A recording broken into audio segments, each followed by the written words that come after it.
ലോകാനാം കരണം തം ഭജമ്യഹം. ശങ്കരം ശങ്കരാചാര്യം കേശവം ബാദരായണം സൂത്രഭാഷ്യകൃതൗ വന്ദേ ഭഗവന്തൗ പുനഃ പുനഃ. സദാശിവസമാരംഭം ശങ്കരാചാര്യമധ്യമാം അസ്മദാചാര്യപര്യന്താം വന്ദേ ഗുരുപരമ്പരാം. ബോധാനന്തം ച കല്യാണം ആനന്ദമാത്മജം സച്ചിദാനന്ദമാത്മജം സച്ചിദാനന്ദഗുരും.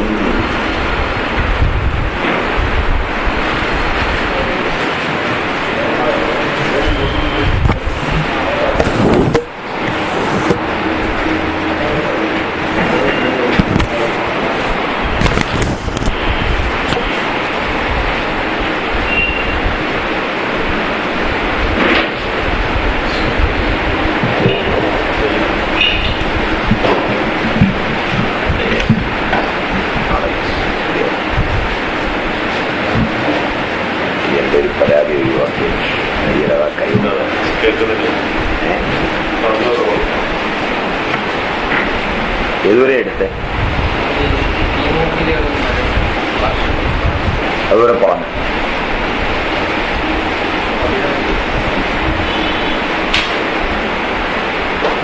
അത് അരിവാൾ രോഗത്തിന് നല്ലതാണെന്ന് പറഞ്ഞില്ലേ? പ്ലാശിൻ തൊലി കഷായം വെച്ച് കഴിച്ചാൽ ആർത്തവം ഉണ്ടാവും. ഇത് വളരെ ഫലപ്രദമാണ്. പ്ലാശിന്റെ പൂവ് കുത്തിപ്പിഴിഞ്ഞ നീര് ആർത്തവ സമയത്ത് കഴിച്ചാൽ ഗർഭനിരോധത്തിന് പറ്റും. പഴയ ആളുകൾ ഉപയോഗിച്ചിട്ടുള്ള വളരെ ഫലപ്രദമായ ഒരു ഔഷധമാണ് പ്ലാശിന്റെ പൂവ്. ചുവന്ന പൂവാണ്.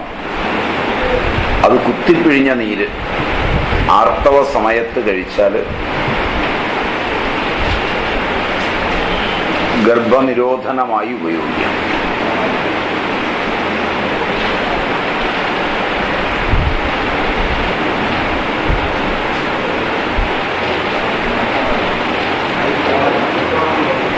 പലാശത്തിന്റെ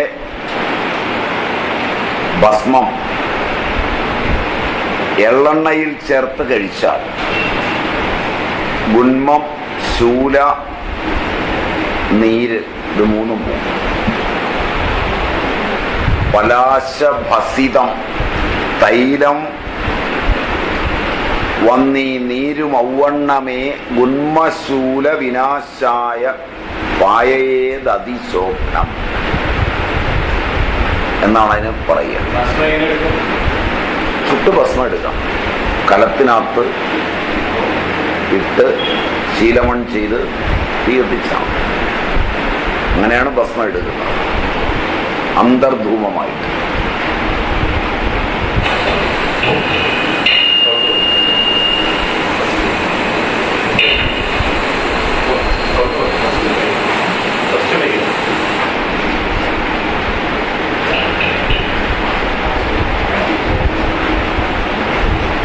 പ്ലാശിൻ തൊലി കത്തിച്ചുണ്ടാക്കിയ ക്ഷാരം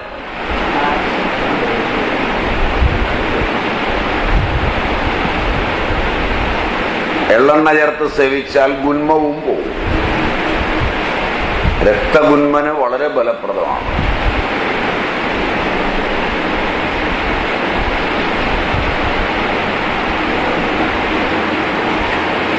മുന്നാഴി വെള്ളത്തില് 61.25 ഗ്രാം പ്ലാശിൻ വേരിട്ട് തിളപ്പിച്ച്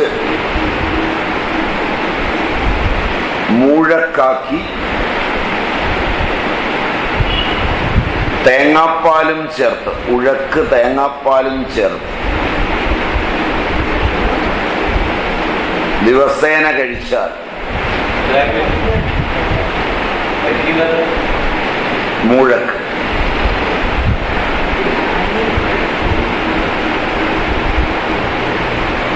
വേരിട്ട് മൂഴക്കാക്കി ഉഴക്ക്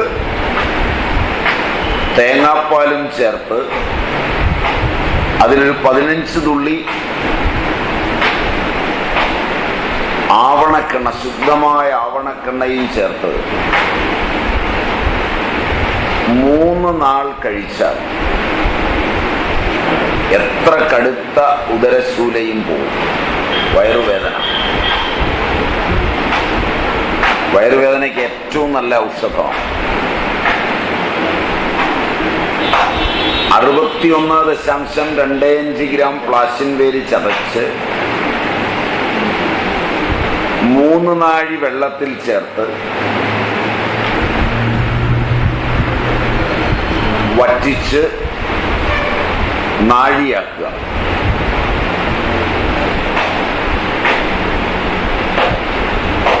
അതിൽ നാഴി തേങ്ങാപ്പാൽ ചേർത്ത് വറ്റിച്ച്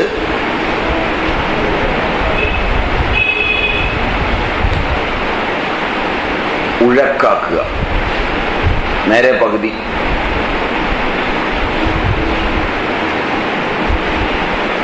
അതിലൊരു 15 തുള്ളി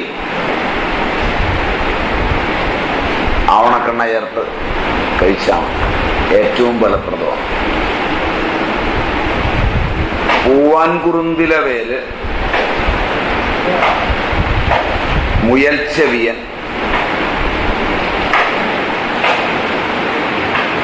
പ്ലാശിൻ തോല്,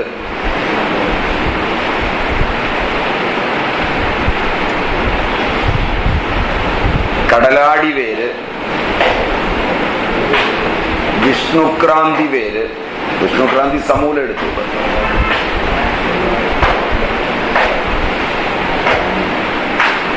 ഉണങ്ങി പൊടിച്ചു വെച്ച്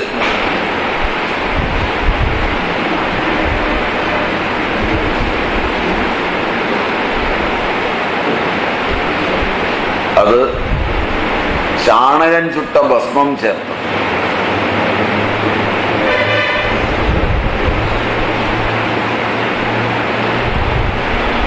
പുരട്ടിയാൽ, ദേഹത്ത് പുരട്ടിയാൽ വിഷമജ്വരം മാറും.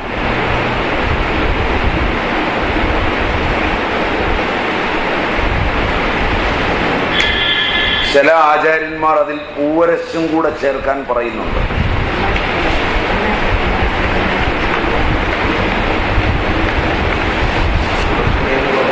പൂവരശിന്റെ തോലൂടെ ചേർക്കാൻ പറയുന്നുണ്ട് ഇപ്പൊ പറഞ്ഞത്. എന്നാൽ ചില ആചാര്യന്മാരാകട്ടെ ഇവ ചേർത്ത് ഭസ്മമാക്കി പുരട്ടാനാണ് പറയുന്നത്. ഭസ്മത്തിൽ ഇവ പൊടിച്ചു ചേർത്ത് പുരട്ടുന്നതിന് പകരം ഇവയെല്ലാം കൂടി ഉണങ്ങി അന്തർധൂമമായി ഭസ്മമാക്കി അത് പുരട്ടാനാണ് ചിലർ പറയുന്നത്. ഇതെല്ലാം ഫലപ്രദമാണ്. 3 യോഗങ്ങളായി എഴുതി വെക്കും. എല്ലാം തുല്യമായി എടുത്താം, ഈക്വലായി.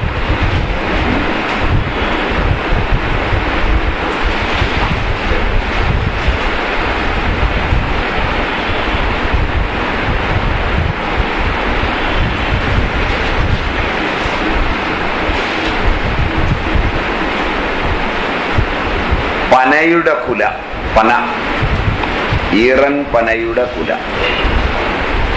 ഇതിന്റെ പുഷ്പവൃന്ദം എന്നാണ് പറയുക. പൂത്തിങ്ങനെ കൊല തൂങ്ങി കിടക്കുന്നത് കണ്ടിട്ടുണ്ടാവും, പനംകൊല. ഈറൻ പന എന്ന് പറയുന്നത് ആനയ്ക്ക് കൊടുക്കുന്ന പന, ആനപ്പന.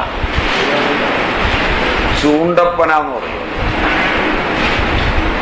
കാരണം അതിന്റെ കൈയാണ് ചൂണ്ടയ്ക്ക് ഉപയോഗിക്കുന്നത്. ആ പനയുടെ പുഷ്പവൃന്ദം, പൂങ്കുല, പ്ലാശ്, കള്ളി, കടലാടി,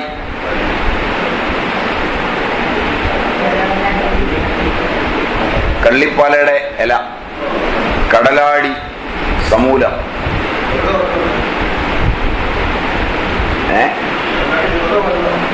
ഏത് കടലാടി ചെറുത്, പുളിന്തൊലി,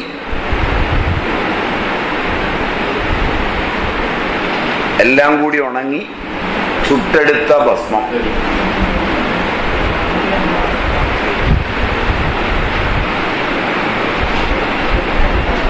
കുമിഴിൻ വേര്, കൂവളവേര്, പയ്യാന വേര്,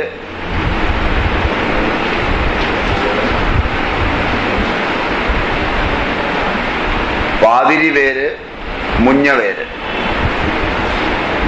ബൃഹത് പഞ്ചമൂലം എന്ന് പറയും, അല്ലെങ്കിൽ മഹത് പഞ്ചമൂലം എന്ന് പറയും.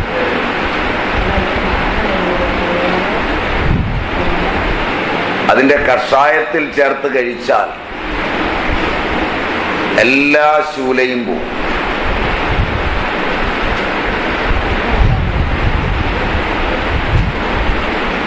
വേദനകളെല്ലാം.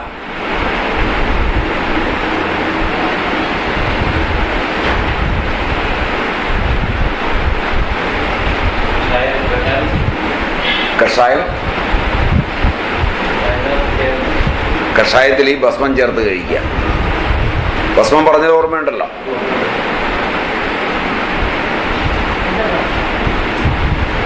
ഇത് കടുത്ത വേദന വരുമ്പോ ഏത് വേദനയ്ക്കായാലും ഇത് കൊടുത്താൽ മതി, അന്നേരമാണ്.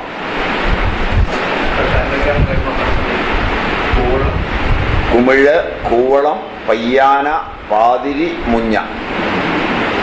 മഹത് പഞ്ചമൂലം അല്ലെങ്കിൽ ബൃഹത് പഞ്ചമൂലം എന്നൊക്കെ പറയും.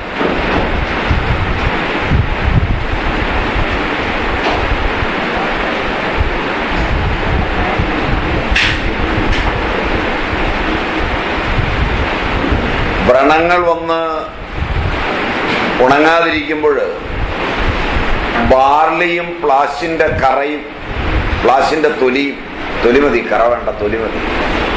പ്ലാശിന്റെ തൊലിയും ബാർലിയും, കറയാണെങ്കിൽ കൂടുതൽ നല്ലതാണ്, അരച്ചു പുരട്ടിയാൽ ഉണങ്ങും. പ്ലാശിന്റെ തൊലി അല്ലെങ്കിൽ കറ, ബാർലി ചേർത്തരയ്ക്കുക. ബാർലി എന്ന് പറയുമ്പോൾ ഓർക്കണം, ഇപ്പൊ കിട്ടുന്ന ബാർലി അല്ല. ഇപ്പൊ വാങ്ങിക്കുന്ന ബാർലി കപ്പയാണ്.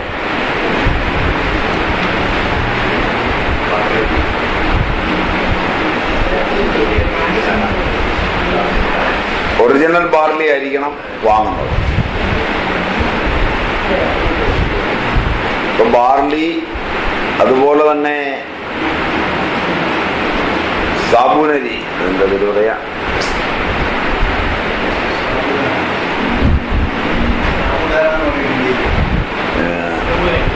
ചവ്വരി, അതൊക്കെ ഇപ്പൊ കപ്പയാണ്. അതുകൊണ്ട് അത് ശ്രദ്ധിക്കണം. ചവ്വരി പണ്ട് പനയെന്നാണ് എടുത്തിരുന്നത്.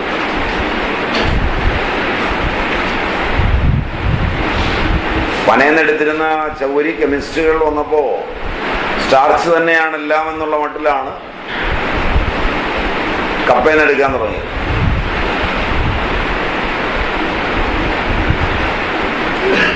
അതുകൊണ്ട് പഴയ ചവ്വരിയുടെ പായസമൊക്കെ കുടിച്ചിട്ടുള്ളവർക്കറിയാം.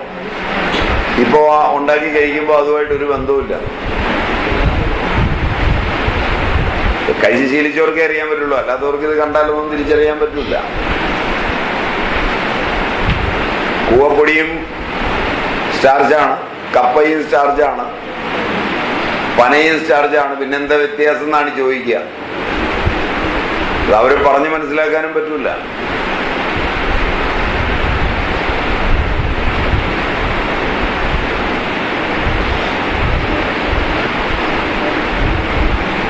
അങ്ങനൊരു കാലമായത്. ഇതെല്ലാം ഒന്നല്ലേന്നാ ചോദിക്കുന്നത്. ഒരുമാതിരി എല്ലാവരും വേദാന്തികളായി മാറിയിട്ടുണ്ടെന്ന് വിചാരിച്ചാൽ മതി. അതാണ് അതിന്റെ എളുപ്പവഴി.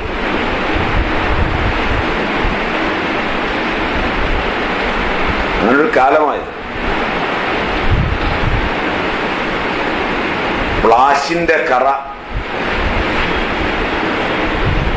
നല്ല അമുക്കുരം. ഞാൻ എടുത്തു പറയുന്നതിന്റെ കാരണം അമുക്കുരം ഡ്യൂപ്ലിക്കേറ്റ് ഉണ്ട്. ഏറ്റവും കൂടുതൽ ഡ്യൂപ്ലിക്കേറ്റ് അമുക്കുരത്തിലാണ് വരുന്നത്.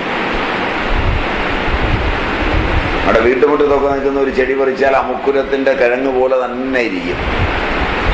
പക്ഷെ അതിന് അശ്വഗന്ധ എന്ന് പേരുള്ള ആ കുതിരമൂത്രത്തിന്റെ മണമില്ല.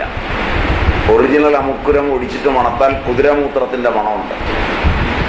അതുകൊണ്ടാണ് അതിന് അശ്വഗന്ധ എന്ന് പേര് വന്നിരിക്കുന്നത്.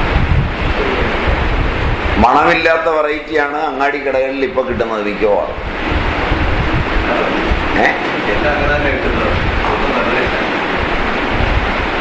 കാരണം എന്താ വെച്ചാൽ ചെന്ന് ബാർഗെയിൻ ചെയ്യും, അവരുടെ കുറ്റമല്ല. നല്ല അരി ഉണ്ടെന്ന് വെച്ച് വിൽക്കാമെന്ന് വെച്ചാൽ കടക്കാരനെ ഞങ്ങൾ പൂട്ടിച്ച് കെട്ടിച്ച് വീട്ടിലാക്കും. പിന്നെ അവനെന്ത് ചെയ്യും? നല്ല 1-ാം നമ്പർ ചോറ് തരുന്ന ഹോട്ടലുകാരൻ ചോറ് തന്നുകൊണ്ടിരുന്നാൽ കോട്ടയത്ത് ആനന്ദമന്ദിരം ഗോപാലപിള്ള, തിരുവല്ല പത്മവിലാസം, മൂവാറ്റുപുഴ ത്രിവേണി, ഇവർക്ക് നല്ല 1-ാം തരം ചോറ് അവരുടെ വയലിൽ കൊയ്തെടുത്ത് കുത്തി നല്ല ഒരു പുഴുക്കൻ്റെ നല്ല കാറ്റാടി നെല്ലിൻ്റെ അരിയിൽ ചോറുണ്ടാക്കി വിളമ്പിക്കൊടുത്തിരുന്നു. അപ്പൊ അത്രയും പണിയെടുത്ത് സാധനം കൊണ്ടു തരുന്ന സമയത്ത് ബാക്കിയുള്ളിടത്തേക്കാൾ 2 രൂപ കൂടുതലുണ്ടാവും. അതാദ്യം അവനവൻ്റെ പാടത്തെ പച്ചക്കറിയൊക്കെ പറിച്ചു കൊണ്ടെന്ന് ഭംഗിയായിട്ട് കൂട്ടാനുമൊക്കെ വെച്ച് നല്ല അസലായിട്ട് അവർ തന്നെ ഇരുന്ന് ആദ്യം ഉണ്ട് നോക്കി എല്ലാം സ്വാദൊത്തോ വല്ലോ അടുക്കി പിടിച്ചോ ഉണ്ടെങ്കിൽ അടുത്ത് പൊള്ളയെ കളയാൻ പറഞ്ഞ് നല്ല നീറ്റായിട്ട് കൊടുത്തു പോന്നിരുന്നു. ഇന്ന് അങ്ങനെ ആരെങ്കിലും ചെയ്താൽ അവൻ കുത്തുവാള എടുക്കാൻ 3 ദിവസം മതിയാവും. കാരണം നിങ്ങളെല്ലാം ചമ്പും ചവറും തിന്നുന്ന പാർട്ടികളാണ്. നിങ്ങൾ അവനെ 2 തെറിയും കൂടെ പറഞ്ഞിട്ട് പോലും ഒന്നാമത് നല്ല സാധനത്തിന്റെ സ്വാദറിയില്ല. അങ്ങനെയാണോ? നല്ല സാധനം ഒന്നിന്റെയും സ്വാദറിയില്ല. മായം അങ്ങേയറ്റം സ്വാദിഷ്ടമായി കഴിക്കും. ആ നല്ല കിഴക്കൻ മേഖലകളിൽ നല്ല പാളയംകൂടം വാഴ ഉണ്ടാവും, അതിന് പുള്ളിക്കുത്തുണ്ടാവും, അതിൻ്റെ തൊലിയേല് പഴത്തിന് നല്ല മധുരം ഉണ്ടാവും. ആ നാട്ടുകാർ പാളയംകോട്ട് പൂവനെന്ന് പറയും. പറിച്ച് തിന്നുമ്പോൾ ടേസ്റ്റ് ഉണ്ടാവും. ഇത് യാതൊരു ഇതുമില്ലാതെ പച്ചവെള്ളം പോലെ പഴുത്ത് മോശമാകുന്ന പഴം തിന്ന് ശീലിച്ച് നിങ്ങൾ അത് കണ്ടു കഴിഞ്ഞാൽ അത് കേടാണ് തിന്നരുതെന്ന് പറയും. ശരിയല്ല. നല്ല മൂവാണ്ടം മാങ്ങ പഴുത്താൽ അതിൽ കറുത്ത കുത്തുണ്ടാവും. പുറമേ ആ പാട് കണ്ടാൽ അതങ്ങ് മാറ്റി വെക്കും. ശരിയല്ല. എന്നിട്ട് അലമ്പ് കുറഞ്ഞ മാങ്ങ മേടിച്ചുകൊണ്ട് പോകും. കാരണം നിങ്ങൾ വാനിറ്റി ബാഗും ഉപ്പൂറ്റി പൊങ്ങിയ ചെരുപ്പും ഒക്കെ ആയിട്ട് ഷോപ്പിങ്ങിന് കയറുകയാണ്.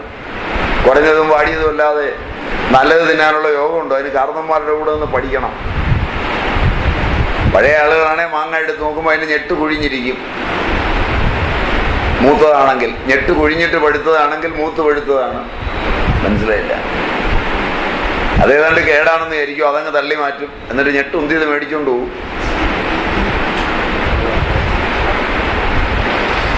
ഇതൊക്കെ യൂണിവേഴ്സിറ്റി പഠിപ്പിക്കുമോ? പഠിപ്പിക്കുന്നവൻ അറിയാമോ? ഇതുമല്ലോ പറമ്പ് കണ്ടിട്ടില്ലാത്ത, പാടം കണ്ടിട്ടില്ലാത്ത, ഏതാണ്ട് കിക്കിരി ഉണ്ടെന്ന് പറഞ്ഞ് നടക്കുന്ന ആളുകൾ നിങ്ങളെ പഠിപ്പിച്ചു വിടാൻ ഇംഗ്ലീഷിൽ വന്ന പുസ്തകം നോക്കി വേണം പഠിപ്പിക്കാൻ. സായിപ്പ് മൂവാണ്ടം വാങ്ങാനുണ്ടോ കണ്ടിട്ടുള്ളൂ? ഇതൊക്കെ നിങ്ങൾക്ക് എന്നോട് ദേഷ്യം വരാവുന്ന കാര്യങ്ങളാണ്. ആകെത്തുകയായി എനിക്ക് പറയാവുന്നത് ഒന്നേ ഉള്ളൂ: കുടുംബത്തിൽ പിറക്കണം.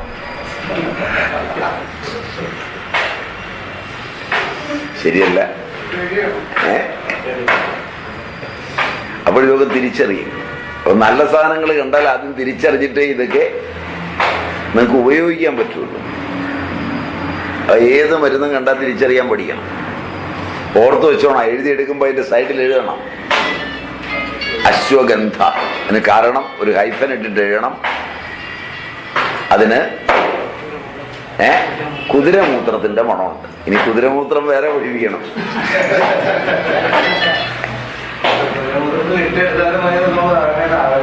അങ്ങനെ എടുത്താലും മണം കിട്ടില്ല. ഈ സ്മെല്ല് ഒടിക്കുമ്പോൾ കിട്ടില്ല.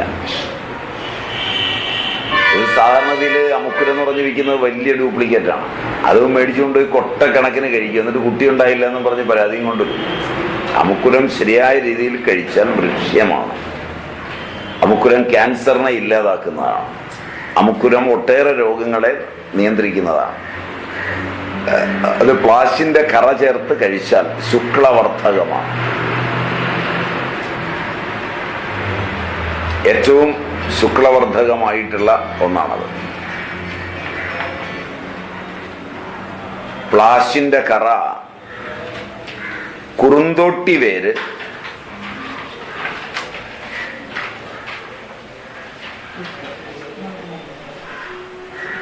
പാൽക്കഷായം വെച്ച് അതിൽ ചേർത്ത് കഴിച്ചാൽ, കുറുന്തോട്ടിയുടെ പേര് പാൽക്കഷായം വെക്കണം.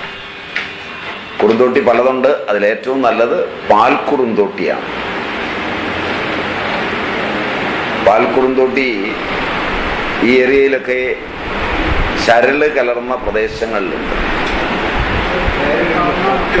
നല്ല ചരല് കലർന്ന പ്രദേശങ്ങളിൽ പടർന്നു കിടക്കും, നിലം പറ്റി പടർന്നു കിടക്കും. നല്ല വെള്ള നിറം തണ്ടിനുണ്ടാവും. അതിനാണ് പാൽക്കുറുന്തോട്ടി എന്ന് പറയുന്നത്. മറ്റത് നേരെ പൊങ്ങി നിൽക്കും. അത് വെള്ള കുറുന്തോട്ടിയും കറുത്ത കുറുന്തോട്ടിയും, ഒരു ഇളം ചുവപ്പ് കറുപ്പ് നിറത്തിലുള്ള കുറുന്തോട്ടിയും എന്ന് രണ്ട് വെറൈറ്റി വേറെയുണ്ട്. ആനക്കുറുന്തോട്ടിയൊക്കെ വേറെയുണ്ട്. അതായിന്ന് പറിച്ചു കൊണ്ടുവന്ന് കടയിൽ കൊടുക്കുന്നത്. കുറുന്തോട്ടി പാൽക്കഷായം കഴിക്കുമ്പോൾ ഉറക്കം വരുമെങ്കിൽ ആനക്കുറുന്തോട്ടിയാണെങ്കിൽ ഉറക്കം പോവും. വ്യത്യാസം ഇതാണ്. അപ്പൊ അത് നല്ല പാൽക്കുറുന്തോട്ടി പറിച്ചു കൊണ്ടുവന്ന് നല്ല പാൽക്കഷായം വെച്ച് പ്ലാശിന്റെ കറ ചേർത്ത് കഴിച്ചാൽ, പ്ലാശിൻ കറ ചേർത്ത് കഴിച്ചാൽ നാഡീ തളർച്ച മാറി കിട്ടും. എല്ലാ നെർവുകളും ഉത്തേജിതങ്ങളാണ്. അതുകൊണ്ടിത് മോട്ടോർ ന്യൂറോൺ ഡിസീസിൽ ഫലപ്രദമായി കാണാറുണ്ട്. അതിൻ്റെ ലക്ഷണം കാണുമ്പോഴേ കൊടുത്താൽ ആ രോഗം വരില്ല, തടയാം. പ്ലാശിൻ കറയും പാൽക്കുറുന്തോട്ടി പാൽക്കഷായവും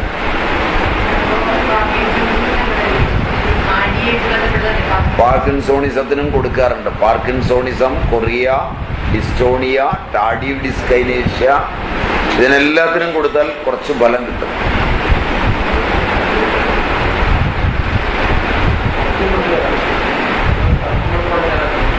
വെള്ള പാൽക്കുറുന്തോട്ടി എന്ന് പറഞ്ഞാൽ പൊങ്ങി നിൽക്കുന്ന വെളുപ്പുള്ളതുകൊണ്ട് അതിനേക്കാളും നല്ലതാണ്. കിട്ടിയില്ലേ മറ്റത് ഉപയോഗിക്കാം.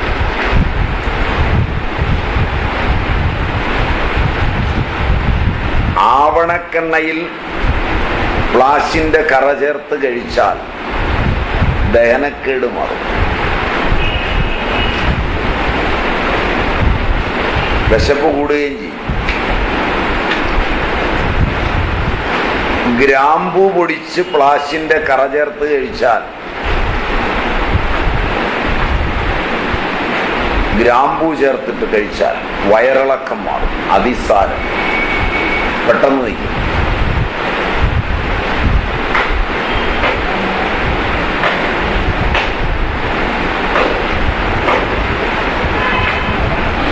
പ്രതരത്തിന് പ്ലാശിൻ തോല് നല്ലതാണ്. പ്രതരം, രക്തപ്രതരം, ശ്വേതപ്രതരം എന്നൊക്കെയുണ്ട്. സ്ത്രീകളുടെ യോനിയിലൂടെ വെള്ള പോവുക, ചുവന്ന നിറത്തിൽ പോവുക, അങ്ങനെ വരുന്നതിനാണ് രക്തപ്രതരം, ശ്വേതപ്രതരം എന്നെല്ലാം പറയും.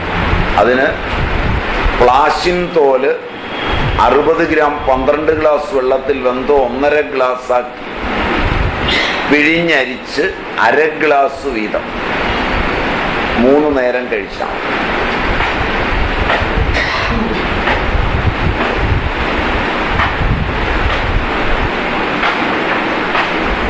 ഇത് വളരെ വയലന്റായി പോകുന്ന തരത്തിലായാൽ ഹ്യൂമൻ പാപ്പിലോമ വൈറസ് ഉണ്ടാവും.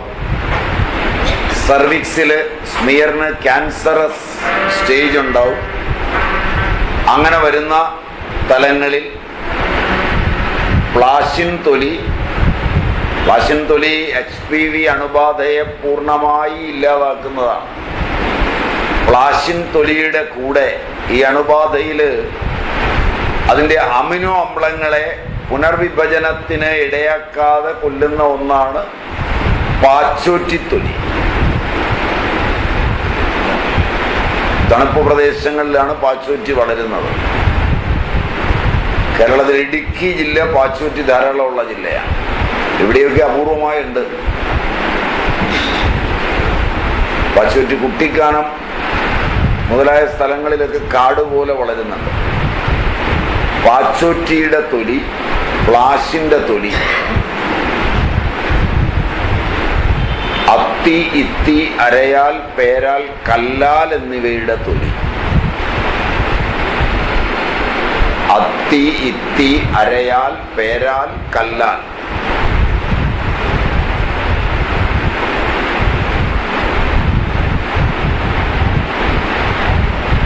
ഇപ്പോ 7 എണ്ണമായി കാണും.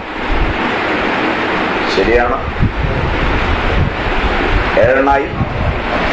സപ്തവൽക്കം കഷായം എന്നാണ് അതിന്റെ പേര്, പഴയ പേര്. സപ്തവൽക്കം കഷായം, സപ്തവൽക്കാദി കഷായം എന്ന് ചിലര് പറയും. ആദിയില്ല, സപ്തവൽക്കം കഷായം.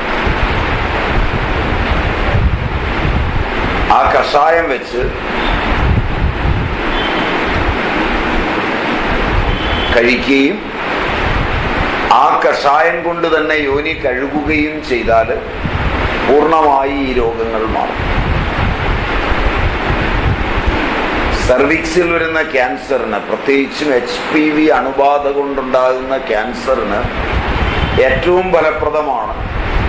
പഴയ കാലത്ത് വീട്ടിന് വെളിയിൽ പോയി താമസിക്കുക, മറ്റുള്ളവരുപയോഗിച്ച ശൗചാലയങ്ങൾ ഉപയോഗിക്കുക ഒക്കെ ചെയ്താൽ വീട്ടിൽ തിരിച്ചെത്തുമ്പോൾ പ്രായം ചെന്ന അമ്മമാർ നിർബന്ധമായും ഇത് കുടിപ്പിക്കുകയും ശൗചം ചെയ്യാൻ പ്രേരിപ്പിക്കുകയും ക്ഷാളനം ചെയ്യാൻ പ്രേരിപ്പിക്കുകയും ഒക്കെ ചെയ്യുമായിരുന്നു. ശുചിത്വത്തിൽ അത്രയും പ്രാധാന്യം കൊടുത്ത കാലങ്ങളിൽ ഈ രോഗം തടയാൻ എളുപ്പമായിരുന്നു. ഇന്നത് വളരെ കുറഞ്ഞിട്ടുണ്ട്. അതുപോലെ തന്നെ അതിൽ ഗ്രാമ്പൂ, മേമ്പൊടി ചേർത്ത് കഴിക്കാറുണ്ട്. മേമ്പൊടിയൊന്നും ആവശ്യമില്ല, ഇല്ലാതെ തന്നെ മാറും. അതുകൊണ്ട് എവിടെയെങ്കിലും ഒരു യോഗം കാണുമ്പോൾ ഗ്രാമ്പൂ, മേമ്പൊടി ചേർത്ത് വൈദ്യന്മാർ കൊടുക്കാറുണ്ട്. പുളിങ്കുരുവിൻ്റെ തോട് കളഞ്ഞ് പൊടിച്ചതിനകത്ത് ചേർത്ത് കൊടുക്കാറുണ്ട്. ചില അമ്മമാർ ഈ കഷായത്തിനകത്ത് പുളിങ്കുരു തോട് കളഞ്ഞ് പൊടിച്ച് കഷായം ശർക്കര ചേർത്ത് വറ്റി വരുമ്പോൾ ആ പൊടിയിട്ട് ഇളക്കി ലേഹ്യമുണ്ടാക്കി വെച്ച് കഴിക്കാറുണ്ട്. വളരെ ഫലപ്രദമാണ്. അങ്ങനെ ഒരുപാട് യോഗങ്ങളുണ്ട് ഇതുമായി ബന്ധപ്പെട്ട് തന്നെ. ഇന്നത്തെ ക്ലാസ് മുഴുവൻ പറയാൻ മാത്രം യോഗങ്ങൾ ഈ 7 തൊലിയുമായി ബന്ധപ്പെട്ട് ഈ രംഗത്ത്, പ്രത്യേകിച്ചും HPV അണുബാധ കൊണ്ടുണ്ടാകുന്ന ക്യാൻസറിനും ശോഷിപ്പിനും, സ്ത്രീകളുടെ ശരീരം ശോഷിച്ചാലും ഇത് നല്ലതാണ്. പുളിങ്കുരു ചേർത്ത്, പുളിങ്കുരു ചെല്ലുമ്പോൾ തടിക്കും. അത് ലേഹ്യമാക്കി വെച്ച് കൊടുക്കാറുണ്ട്. വളരെ ഫലപ്രദമായ ഒരു ഔഷധ പ്രയോഗ വിദ്യയാണ്.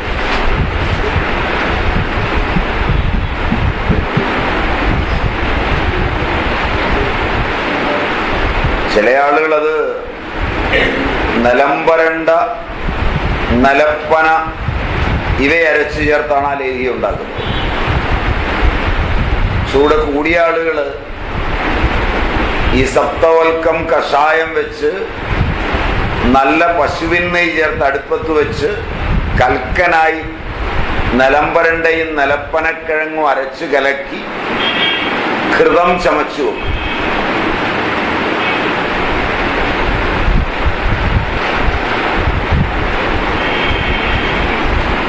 അത് ഭൂമിതാലാദി ഘൃതം എന്ന് ചിലരും, ത്രിപാദ്യാദ്യം ഘൃതമെന്ന് ചില ആളുകളും, സപ്തവൽക്കാദിഘൃതം എന്ന് ചില ആളുകളും അവരുടെ യോഗങ്ങളായി പറയും. യോഗം ഇത് തന്നെയാണ്.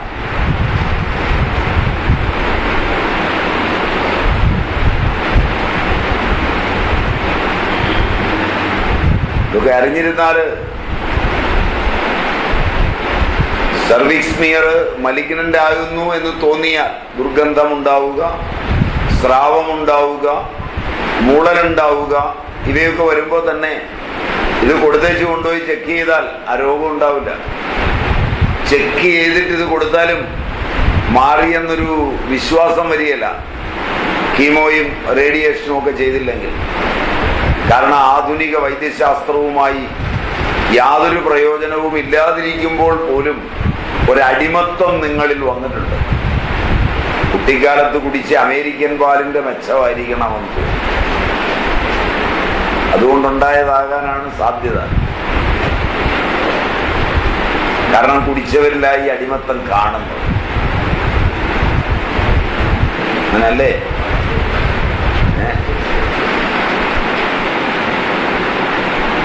അല്ലേ? കുട്ടിക്കാലത്ത് അങ്ങനെ ഒരു സാധനം ഉണ്ടായിരുന്നു തോന്നുന്നു, കെയറിന്റെ. ഒരു പാൽപ്പൊടിയും ഒരു ഉപ്പുമാവും അല്ലേ?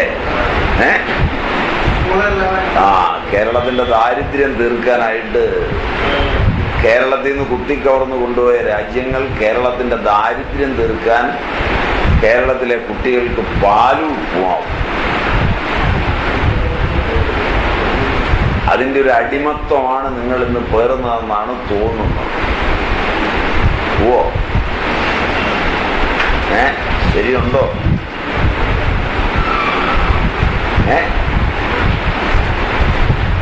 അതൊരിക്കൽ കഴിച്ചാൽ പിന്നെ പിള്ളേർക്കും പിള്ളേരുടെ പിള്ളേർക്കും ഒക്കെ ഈ അടിമത്വം ഉണ്ടാവും.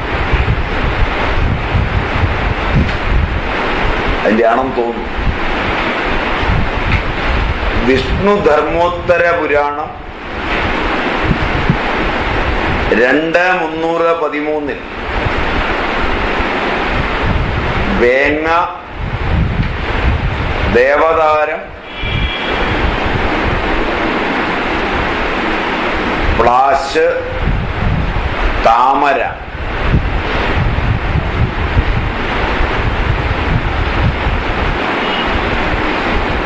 ഇവ ഉദ്യാനത്തിൽ ഒഴിവാക്കാൻ പാടില്ലെന്ന് എഴുതി കാണുന്നുണ്ട്.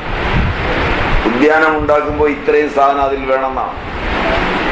അതുകൊണ്ട് അതിനെ ദേവോദ്യാനമെന്ന് വിളിക്കും.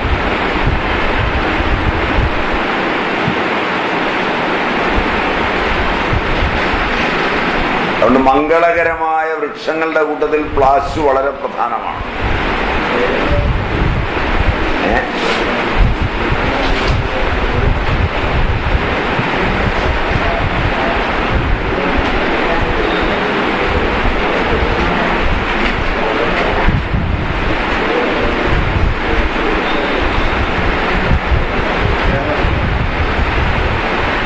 വരാഹമീരൻ ബൃഹത് സംഹിതയില് ദഗാർഗളം വെള്ളം കണ്ടുപിടിക്കാൻ ശ്രമിക്കുമ്പോൾ പ്ലാശിന് വലിയ പ്രാധാന്യം കൊടുക്കുന്നു. യതിഭവതി കർണികാരഃ സിതകുസുമ സ്യാത് പലാശവൃക്ഷോ വ സവ്യേന തത്ര ഹസ്തദ്വയേ അംബു പുരുഷദ്വയേ ഭവതി. രണ്ടാൾ താഴ്ചയിൽ വെള്ളം കിട്ടുമെന്നാ പറയുന്നത്. കൊന്ന, പ്ലാശ് ഇവ വെള്ളപ്പൂക്കളോടുകൂടി കണ്ടാൽ അപൂർവമാണ്. വെള്ളപ്പൂവുള്ള കണിക്കൊന്ന, വെള്ളപ്പൂവുള്ള പ്ലാശും അപൂർവമാണ്.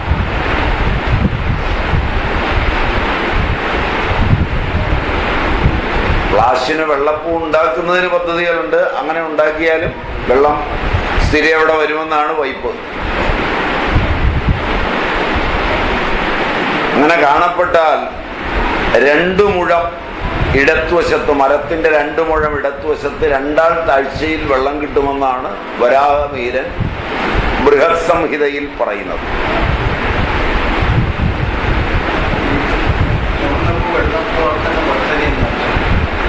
അത് വൃക്ഷായുർവേദം എന്ന ഗ്രന്ഥത്തിൽ ഒരുപാട് പദ്ധതികളുണ്ട്.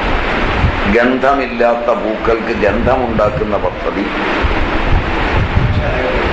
വള്ളിയായി വരുന്നതിനെ മരമാക്കുന്ന പദ്ധതി, അങ്ങനെ ഒരുപാട് പദ്ധതിയുണ്ട്. അത് വേറൊരിക്കൽ ക്ലാസ് എടുക്കാൻ വേണം. അത് വളരെ ഡീറ്റെയിൽഡായിട്ടുള്ള പഠനങ്ങളാണ്. വൃക്ഷായുർവേദ ഗ്രന്ഥങ്ങൾ ഒരുപാടുണ്ട്. വരാഹമീരൻ, വിഷ്ണുധർമ്മോത്തര പുരാണം,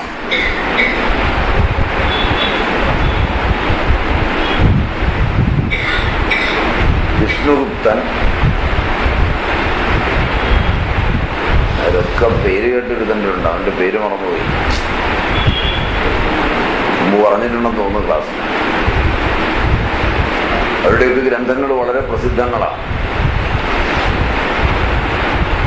അത് ഡീറ്റെയിൽഡായിട്ട് പഠിച്ചാൽ നല്ല പുസ്തകങ്ങളാണ്. കൃഷിയിൽ എത്രത്തോളം അഡ്വാൻസ്ഡ് ആയിരുന്നു ഇന്ത്യക്കാർ എന്നറിയണമെങ്കിൽ പറമ്പിൽ വിതയ്ക്കുന്ന നെല്ലുകൾ, വയലിലെ വെള്ളത്തിൽ കുരുമുളക് കൃഷി,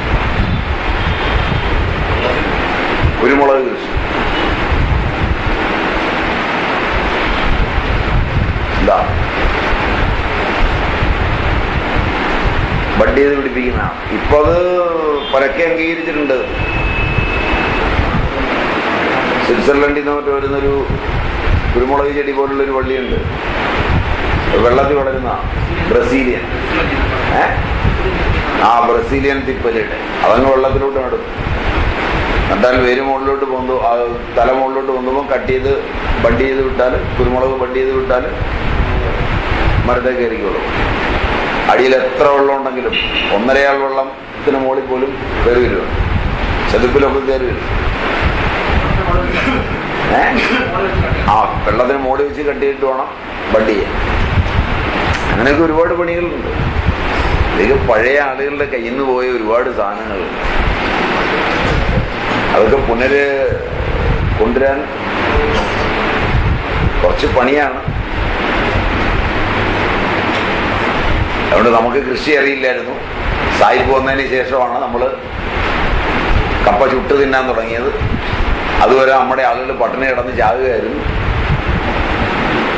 ഇങ്ങനെയൊക്കെ വിശ്വസിക്കുന്ന മാന്യന്മാർ നമ്മുടെ ഇടയിൽ ഒരുപാടുണ്ട്. അവർ വന്നില്ലായിരുന്നെങ്കിൽ നമ്മൾ ആകെ കഷ്ടപ്പെട്ടു പോയേനെ. അത് ഈ ഗ്രന്ഥങ്ങളൊന്നും കണ്ടിട്ടില്ലാത്തത് കൊണ്ടാണ്. അതൊക്കെ കണ്ടിട്ടുണ്ടെങ്കിൽ ഈ മൂഢവിശ്വാസങ്ങളൊക്കെ മാറിപ്പോയനെ. അന്ന് കിട്ടിയ ആദായമൊന്നും ഇന്ന് കൃഷിയിൽ നിന്ന് കിട്ടുകയില്ല. അതിന് കാരണം ആദാനകാലവും വിസർഗകാലവും ഒന്നും നോക്കിയല്ല ഇപ്പൊ കൃഷി തോന്നുമ്പോഴാണ്. ഞാറ്റുതലയെ അറിയില്ല.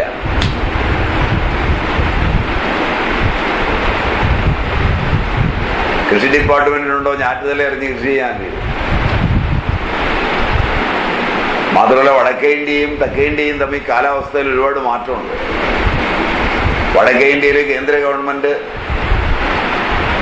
ബീഹാറിലെയോ ഒറീസയിലെയോ രീതി അനുസരിച്ച് കൃഷിമന്ത്രിയെയും ബാക്കിയുള്ള ഉദ്യോഗസ്ഥന്മാരെയും വിളിച്ചുകൂട്ടി തീരുമാനിക്കുമ്പോൾ കിട്ടുന്ന സബ്സിഡിയും സാധനവും കേരളത്തിലേക്ക് എത്തുമ്പോൾ ഇവിടെ കാലാവസ്ഥ കഴിയും.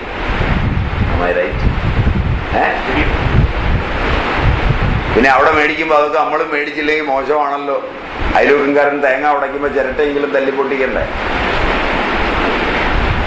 ഇങ്ങനൊരു പണിയാണ് നമ്മൾ ചെയ്തുകൊണ്ടിരിക്കുന്നത്. അടുത്ത കാലത്താണ്, 10-15 കൊല്ലം മുമ്പ് കേരളത്തിൻ്റെ ഒരു മന്ത്രിയും 3-4 MP-മാരും കൂടി വടക്കേണ്ടിയൊരു സമ്മേളനത്തിലിരിക്കുമ്പം ഗംഗയിലൊക്കെ ദിശ എറിയുന്നതിന് വേണ്ടി കല്ല് വെക്കുന്നു. മനസ്സിലായില്ല? കല്ല് നാട്ടുക അങ്ങനൊരു പ്രക്രിയ, ആളുകൾക്ക് പോകാനും വള്ളത്തിന് കൊണ്ടുപോകാനും ഒക്കെ.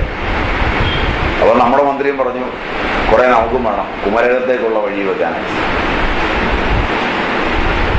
അത് മേടിച്ചുകൊണ്ട് വന്ന് കുമരകം മുതൽ മുഹമ്മ വരെ ഈ സാധനം അങ്ങ് താത്തി. അവിടെയൊക്കെ ഇത് മുകളിലേക്ക് പൊങ്ങിയിരിക്കും. മനസ്സിലായില്ല? ഇവിടെ വന്നപ്പോൾ ഇത് വെള്ളത്തിനടിയിലായി. ഒരു 10-30 ബോട്ടെങ്കിലും ഇടിച്ച് നാനാവിധമായി. കുറെ പേരെങ്കിലും മരിച്ചു. പിന്നെ വെച്ച സാധനം പറിക്കാൻ കോൺട്രാക്ട് വേറെയായി.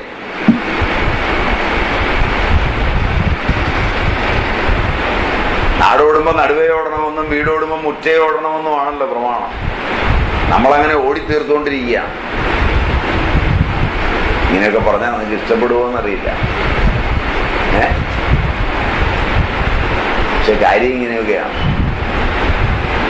കേരളം എന്നും ഇന്ത്യയിലെ ഇതര ഭൂവിഭാഗങ്ങളോട് പോലും വ്യത്യാസപ്പെട്ടതാണ്. കാരണം ലോകത്ത് ഇങ്ങനെ വേറിട്ട ഒരു കാലാവസ്ഥയുള്ള ഒരു ഭൂപ്രദേശം കൃത്യതയിൽ വേറെ ഉണ്ടെന്ന് തോന്നുന്നില്ല.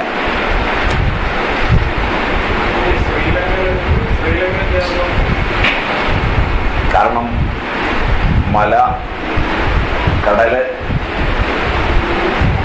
ഒരു വീട് വെക്കുമ്പോൾ പോലും സർവ്വസാധാരണമായി വെക്കുന്ന വീട് പോലെ വെക്കാൻ പറ്റുന്നില്ല. കാരണം തമിഴ്നാട്ടിലും മറ്റുള്ളതുമൊക്കെ വീട് വെക്കുമ്പോൾ അടുക്കള കിഴക്ക് തെക്കേ മൂലയിൽ വെക്കാം, അഗ്നികോണിൽ. കേരളത്തിൽ പറ്റില്ല.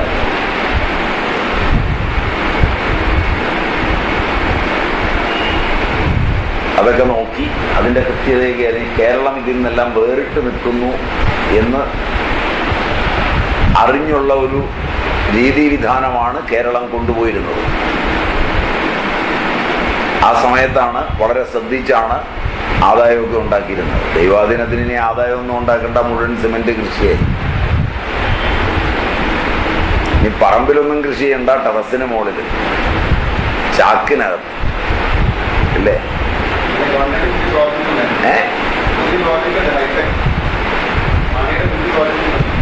അങ്ങടെ ടെറസിൽ കൃഷി ചെയ്യുക. സബ്സിഡിയൊക്കെ ഉണ്ടല്ലോ. ആ, മാങ്ങയൊക്കെ മുകളിൽ നിന്ന് പറിക്കാൻ.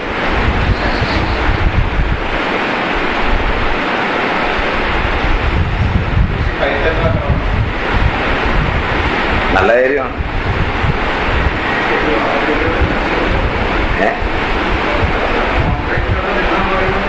ഏതാ പിന്നൊന്നുണ്ടാവില്ലേ?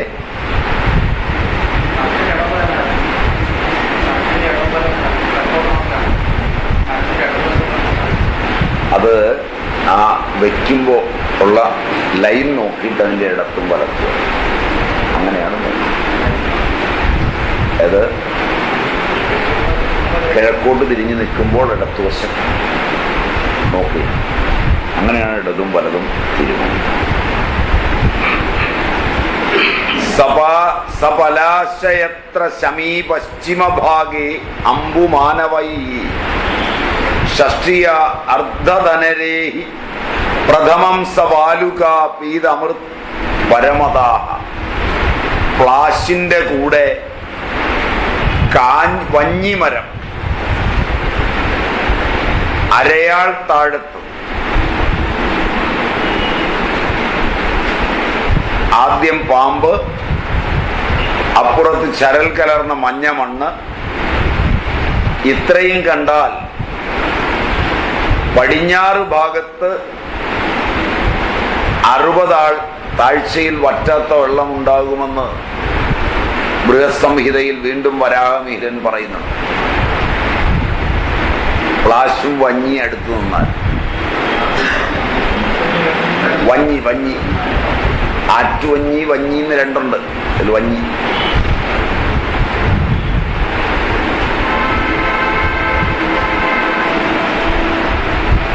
തമിഴ്നാട്ടിലൊക്കെ കല്ല് പൊളിച്ചെടുക്കുന്ന ഒരു പണിയുണ്ട്, കണ്ടിട്ടുണ്ടാവും.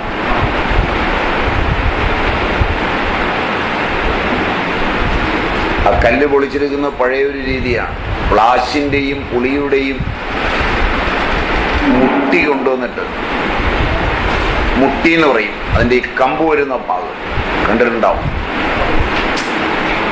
മുട്ടി എന്ന് പറഞ്ഞാല് കമ്പ് വരുമ്പോൾ പിരിവുണ്ടാവും. മുട്ടി കത്തിക്കുമ്പോഴാണ് ഏറ്റവും കൂടുതൽ ചൂട് കിട്ടുന്നത്. പുളിമുട്ടി കത്തിച്ചാല് ചൂട് കൂടും.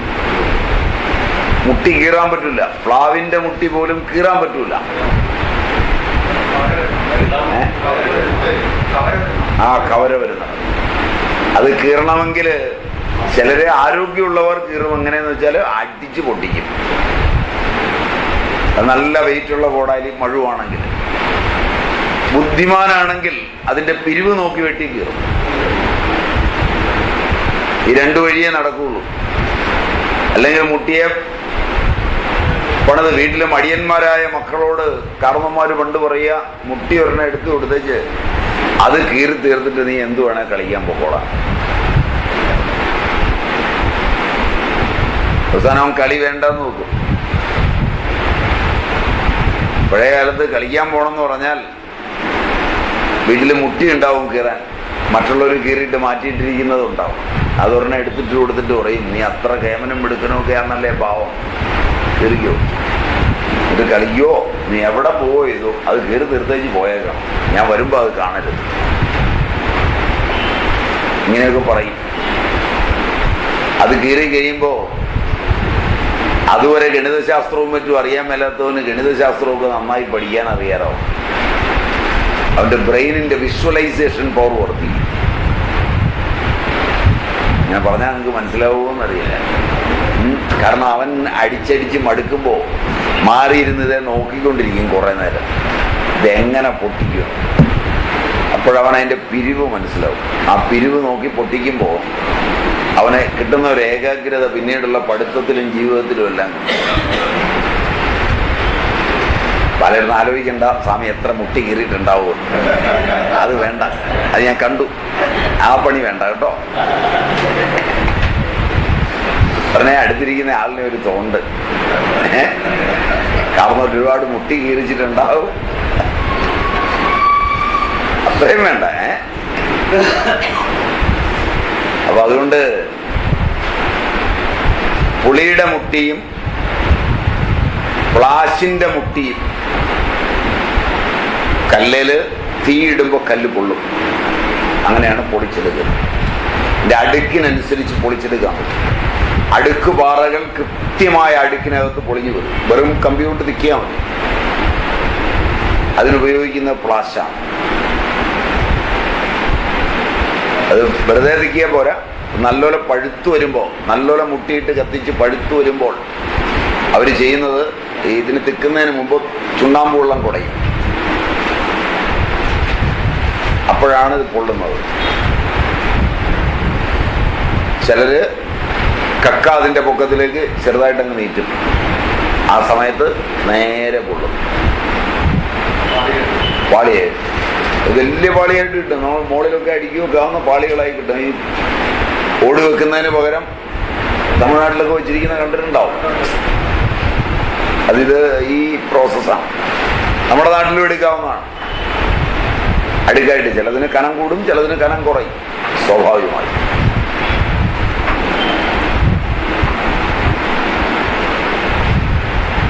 അത് വരാഹമിഹിരൻ തന്നെ ബൃഹത് സംഹിതയിൽ പറഞ്ഞിട്ടുണ്ട്.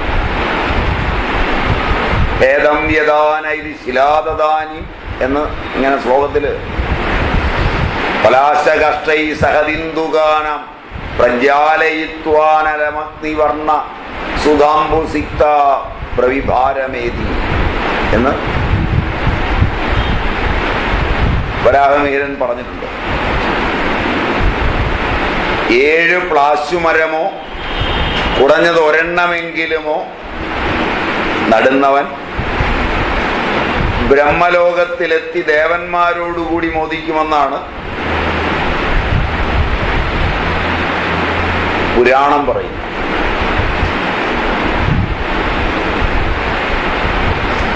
പ്ലാശിൻ തൊലി കഷായം വെച്ച് കഴിച്ചാൽ ഗൊണോറിയ, സിഫിലിസ് മുതലായ രോഗങ്ങൾ മാറുകയും ശുക്ലധാതുവിനെ ശുദ്ധമാക്കുകയും ചെയ്യും. ഗർഭോത്പാദനത്തിന് സമർത്ഥമല്ലാത്ത ശുക്ലത്തെ അതിന് സമർത്ഥമാക്കിയെടുക്കാൻ പ്ലാശിൻ തൊലിക്ക് സമം മറ്റൊന്നില്ല. തൽക്കാലം പ്ലാശ് അത്രയും മതി. അടുത്തത് അടുത്ത നക്ഷത്രം ഉത്രം അല്ലേ? ഉത്രല്ലേ? ഉത്രം. വൃക്ഷമിത്തി.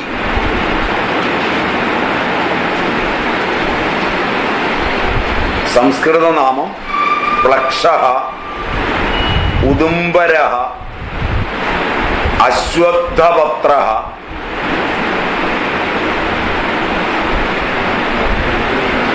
പാർക്കരി, പാർക്കടി,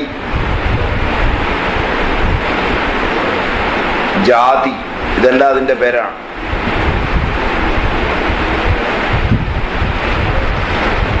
സംസ്കൃത നാമങ്ങളാണ്. കുലം വടകുലം, വടകുലം. ബൊട്ടാണിക്കൽ നെയിം, ശാസ്ത്രനാമം Ficus microcarpa Linn. Ficus microcarpa Linn.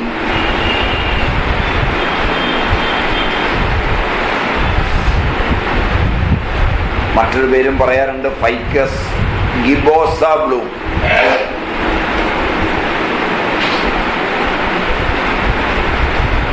Ficus gibbosa Blume. കുടുംബം, ഫാമിലി മൊറേസിയെ.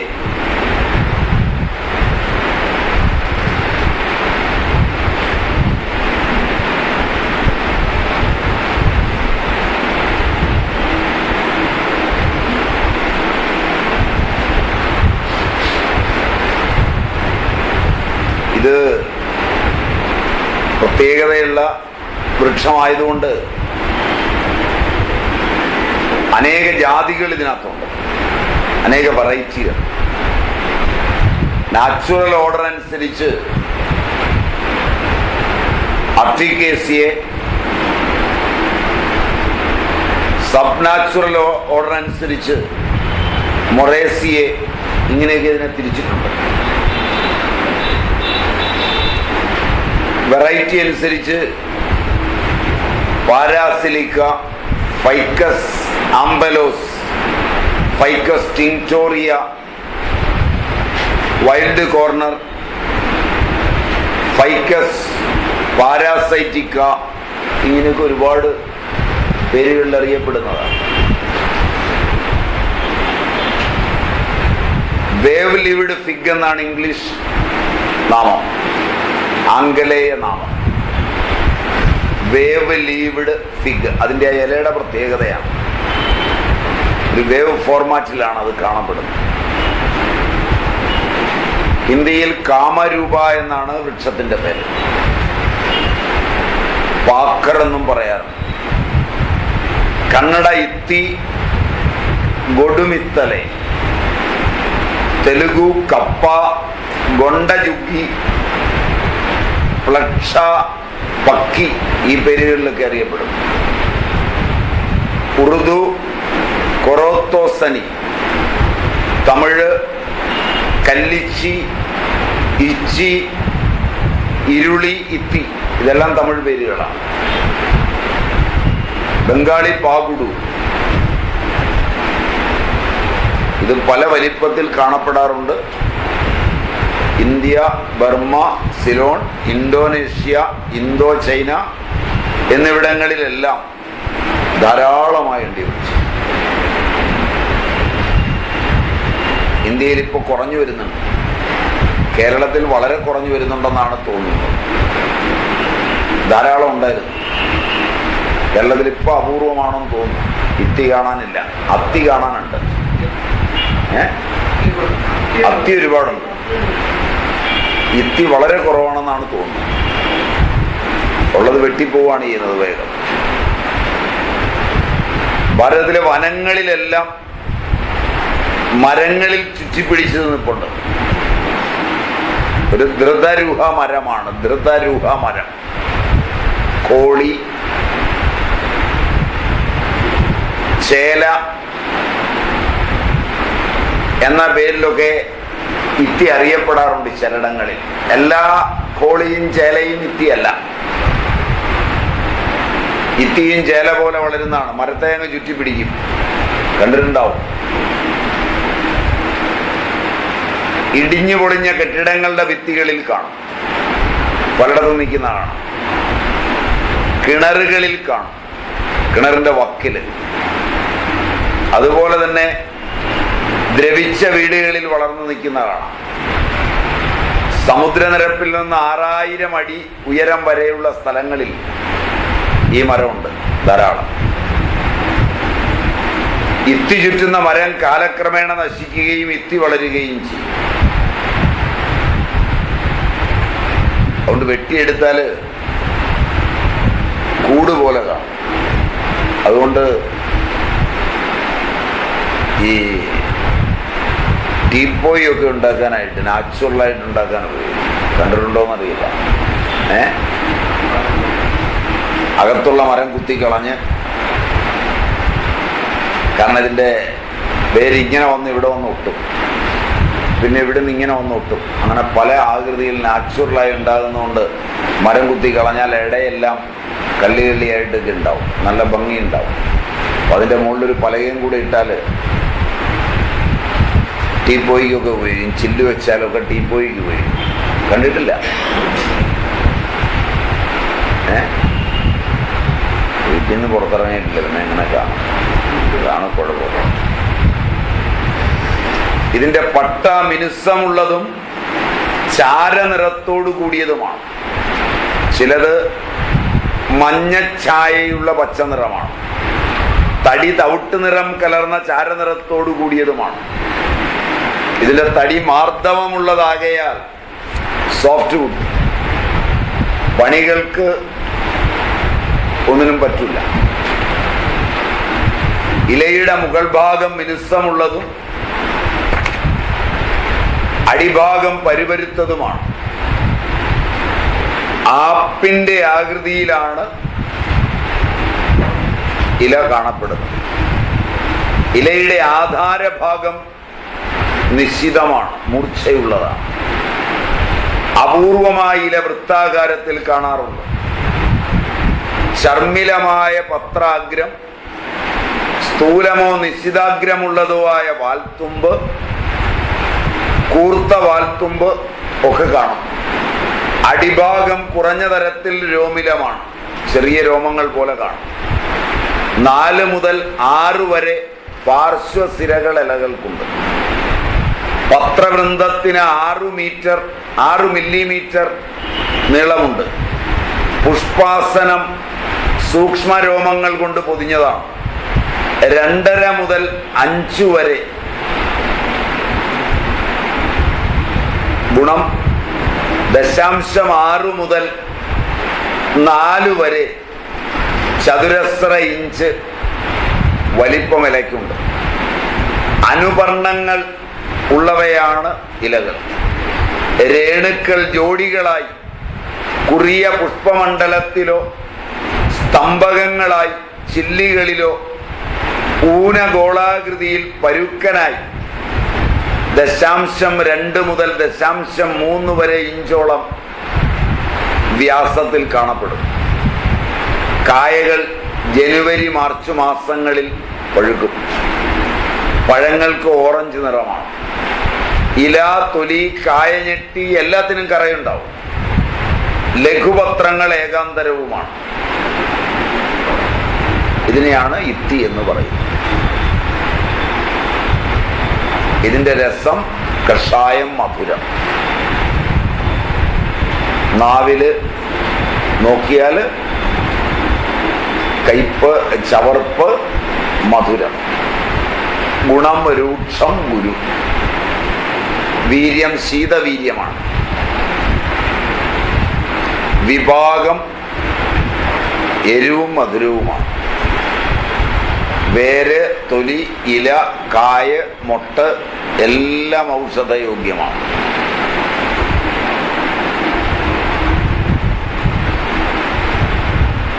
പ്ലക്ഷത്യധോഗച്ഛതി മൂലയഃ പ്ലക്ഷഃ എന്നാണ് ഇതിന്റെ വ്യുൽപ്പത്തി. പ്ലക്ഷതി, പ്ലക്ഷതി, അധോഗച്ഛതി താഴേക്ക് പോകുന്നത്, വേരുകൾ താഴേക്ക് പോകുന്നത്. കപിതാനഃ കമണ്ഡലു, കം ജലം, മണ്ഡം ശുദ്ധം, ശുദ്ധജലം തരുന്നത്. പറമ്പിലൊക്കെ വെച്ചാൽ പറമ്പിലെ വെള്ളത്തെ ശുദ്ധീകരിക്കുന്നത്. പഴയ കാലത്ത് ഈ മരങ്ങൾ വെച്ചാണ് വെള്ളം ശുദ്ധീകരിച്ചത് എടുക്കുന്നത്. ഇന്ന് മരം വെട്ടിയാണ് സെപ്റ്റിക് ടാങ്ക് ഉണ്ടാക്കിയാണ് വെള്ളം ശുദ്ധമാക്കിക്കൊണ്ടിരിക്കുന്നത്. ഒരേക്കർ പറമ്പിൽ ഏതാണ്ട് 10 വീടുണ്ടാവും. Am I right? 10 സെന്റ്. അതിൽ കുറവുണ്ടാവും, കൂടുതലാണ്. അപ്പോ ഒരേക്കറിൽ 10 വീടുണ്ടാവും. 10 വീടിനും കിണറുണ്ടാവും. 10 വീടിനും സെപ്റ്റിക് ടാങ്ക് ഉണ്ടാവും.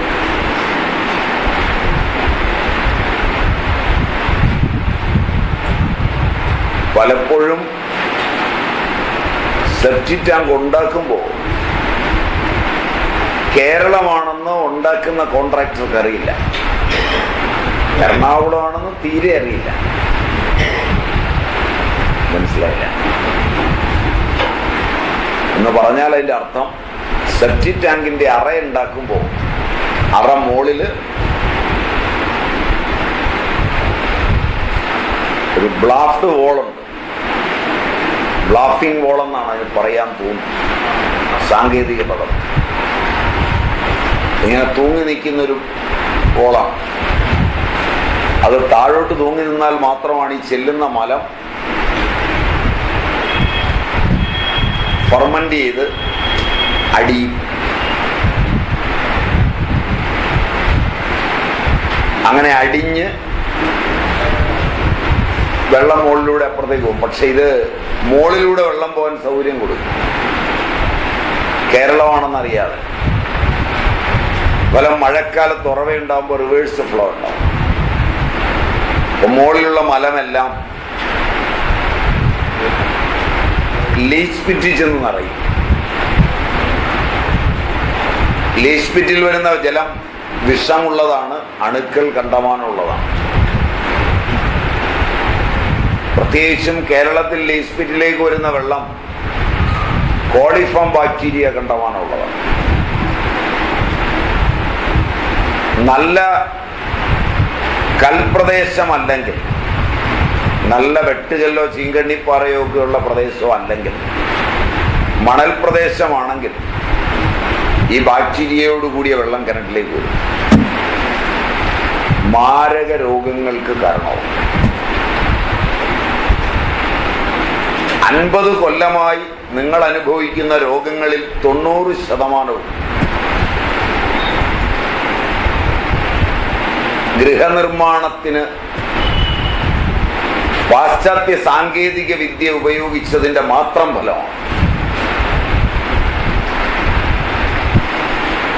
ഒരു ദേശത്തിന് നൂറ്റാണ്ടുകളിലൂടെ രൂപപ്പെട്ടു വരുന്ന അതിന്റെ സംസ്കൃതിയുടെ രീതിവിധാനമുണ്ട്. അത് മറന്ന് അനുകരിക്കുമ്പോൾ മാരക രോഗങ്ങൾ ഉണ്ടാകുന്നുവോ എന്ന് അത് ചെയ്യുന്നവന് ചിന്തയുണ്ടാവണം. എവിടെയെങ്കിലും കാണിക്കുന്നത് കണ്ടു വന്ന് കാണിച്ചാൽ പോരാ.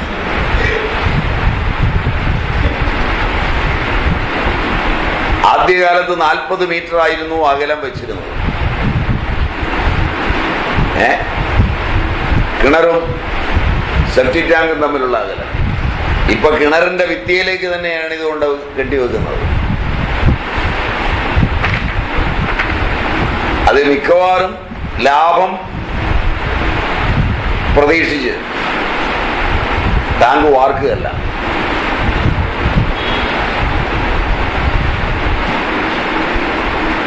മരങ്ങളുള്ള പറമ്പിൽ ഇഷ്ടിക കൊണ്ട് കെട്ടുക. അതിന്റെ വേര് ഇഷ്ടിക തുളച്ചപ്പുറത്തിയല്ല. മനസ്സിലായില്ല? പിന്നെ ഈ വെള്ളമെല്ലാം എങ്ങോട്ട് എത്തുമെന്ന് നിങ്ങൾക്ക് ചിന്തിക്കാവുന്നതാണ്.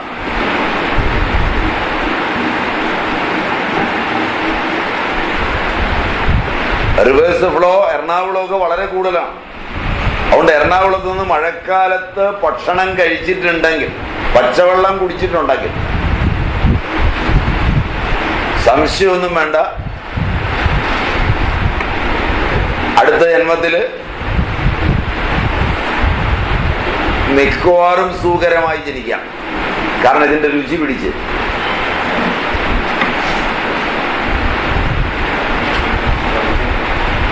അത്രമാത്രം മലമാണ് കഴിക്കുന്നത്. സൂകരം കഴിക്കുകയാണെങ്കിലും ഫ്രഷ് ആയിട്ടുള്ള മലവാ കഴിക്കുന്നത്. ഇത് 50 കൊല്ലമൊക്കെ സൂക്ഷിച്ചു വെച്ച സാധനമാണ്.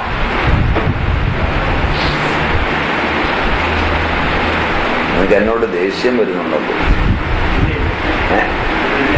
ഞാൻ പറഞ്ഞത് മുനിസിപ്പൽ പൈപ്പുകൾ പോകുന്നത് ഓട വഴിയാണ്. അതിൻ്റെ അകത്ത് മലമെല്ലാം ഉണ്ടാവും. അപ്പൊ ഇടയ്ക്ക് ഈ പൈപ്പ് പൊട്ടിക്കിടക്കും. മുകളിൽ വെള്ളം തീരുമ്പോൾ ഇതിനകത്ത് വാക്യം ഉണ്ടാവും. അപ്പോ ശബ്ദം കേൾക്കാം ഈ ഓടയ്ക്കകത്ത്. മനസ്സിലായില്ല? തവള കരയാണെന്നൊക്കെ വിചാരിക്കുന്നു നിങ്ങൾ. തവള കരയുന്നതല്ല, ഇതിനകത്ത് കിടക്കുന്ന മലത്തോടു കൂടിയ വെള്ളം നിങ്ങൾക്ക് കുടിക്കാനുള്ള പൈപ്പിലേക്ക് കരച്ച് കയറുകയാണ് ആ വാക്യം വന്നപ്പോൾ. അതിന്റെ ശബ്ദവും ആ ഗുളുഗുളു കേൾക്കുന്നത്. എന്താ ചിരിക്കുന്ന? എൻ്റെ കൂടെ വന്നാൽ ഞാൻ കാണിച്ചത് ഇത് കേരളത്തിലെ പിന്നെ ഇത് നേർക്കാഴ്ചകളിൽ പെട്ടതാണ്.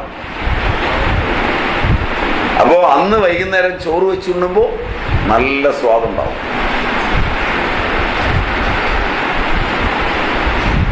നമ്മുടെ ആരോഗ്യരംഗം അതീവ വഷളാണ്. ഇതിന് കാരണം ഏത് നാട്ടിൽ എന്ത് കണ്ടാലും ഒരു മന്ത്രിയും ഭാര്യയും കൂടെ പോയേച്ചു വന്ന് വിവരദോഷികൾ ജനാധിപത്യത്തിലുള്ളത് കൊണ്ട് പിറ്റേ ദിവസം രാവിലെ അത് ഓർഡറാക്കി അനുകരണമായി 3-ാം ദിവസം അത് പ്രോജക്റ്റായി രംഗത്തേക്ക് വരികയാണ്. ഒരു നാടിന് അതിൻ്റെ സാങ്കേതിക വിദ്യ ഉണ്ടാവും, അതിൻ്റെ കാലാവസ്ഥയ്ക്ക് ചേരുന്ന, അതിൻ്റെ മണ്ണിൻ്റെ സ്വഭാവത്തിന് ചേരുന്ന. ഇടുക്കി മേഖലകളിൽ ഉണ്ടാക്കുന്ന വീടും എറണാകുളത്ത് ഉണ്ടാക്കുന്നതും തമ്മിൽ വ്യത്യാസം ഉണ്ടാവണം. പഞ്ചായത്ത് മണ്ണാങ്കട്ടയാണെന്നൊക്കെ പറഞ്ഞ് ഇതെല്ലാം ഒരുപോലെ ഉണ്ടാക്കിയാൽ മണ്ണിന്റെ ഗുണത്തെപ്പറ്റി അറിയണ്ടേ?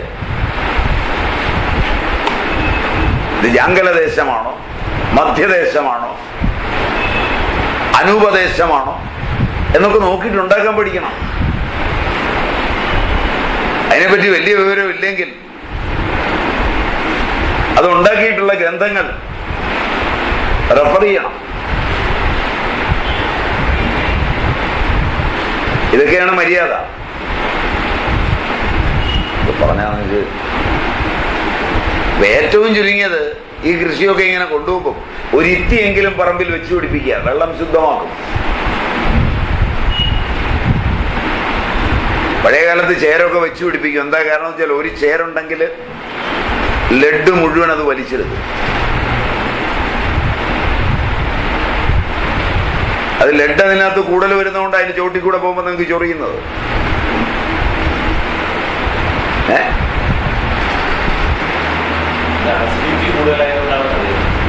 അതിന് ലഡ് മുഴുവൻ അത് വലിച്ചെടുക്കും. തീരപ്രദേശങ്ങളിലും മറ്റും ആ തോടിനോട് ചേർന്ന് വരുന്ന ഒഴുകി വരുന്ന ലഡ് മുഴുവനാണ് അവൻ തിന്നുന്നത്.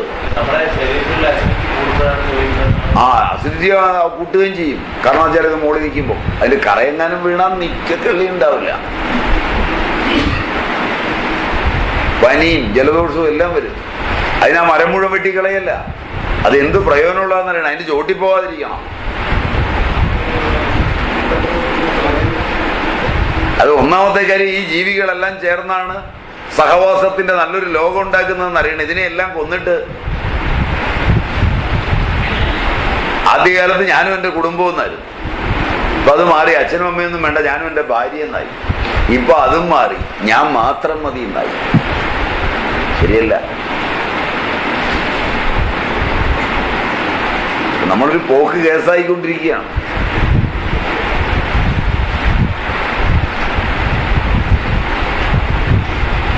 ഇപ്പൊ ജലത്തെ മണ്ഡം ശുദ്ധമാക്കുന്നത് കൊണ്ട് കപിതാന എന്ന് പറയും. വെള്ളത്തെ മഞ്ഞ നിറമാക്കുന്നു എന്നും പറയുന്നുണ്ട്. ജലസ്രോതസ്സുകളെ ആവാസയോഗ്യമാക്കുന്നത്. അതുകൊണ്ടാണ് ജാതി എന്ന് പേരുള്ളത്. സുപാർശ്വ ശാഖകളുള്ളത്. ഗർദഭാന്തം, അത് പഴത്തെ ചേർത്ത് പറയുന്നതാണെന്ന് തോന്നുന്നു. ഇതൊക്കെ ഭാവപ്രകാശം കണ്ടു നോക്കിയാൽ നിങ്ങൾക്ക് ബോധ്യമാകാവുന്നതാണ്. ഇത് കഫവിത്ത ശമനമാണ്, ശോഭഹരമാണ്,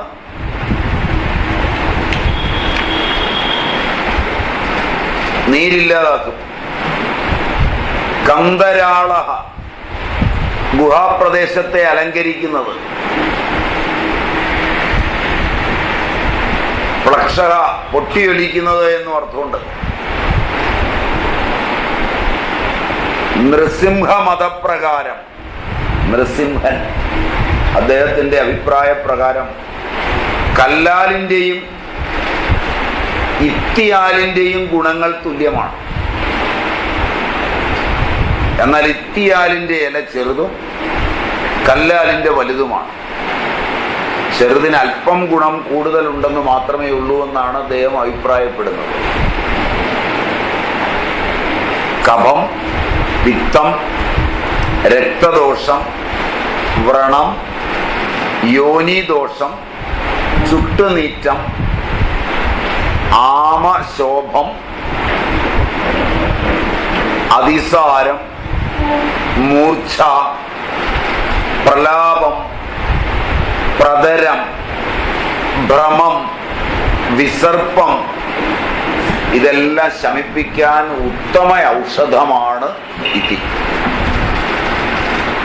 ഇത്തിയോളം നല്ലൊരു ഔഷധം ഈ കാര്യങ്ങൾക്കില്ല എന്നാണ് പഴമക്കാർ പറഞ്ഞു പോരുന്നതും അനുഭവവും.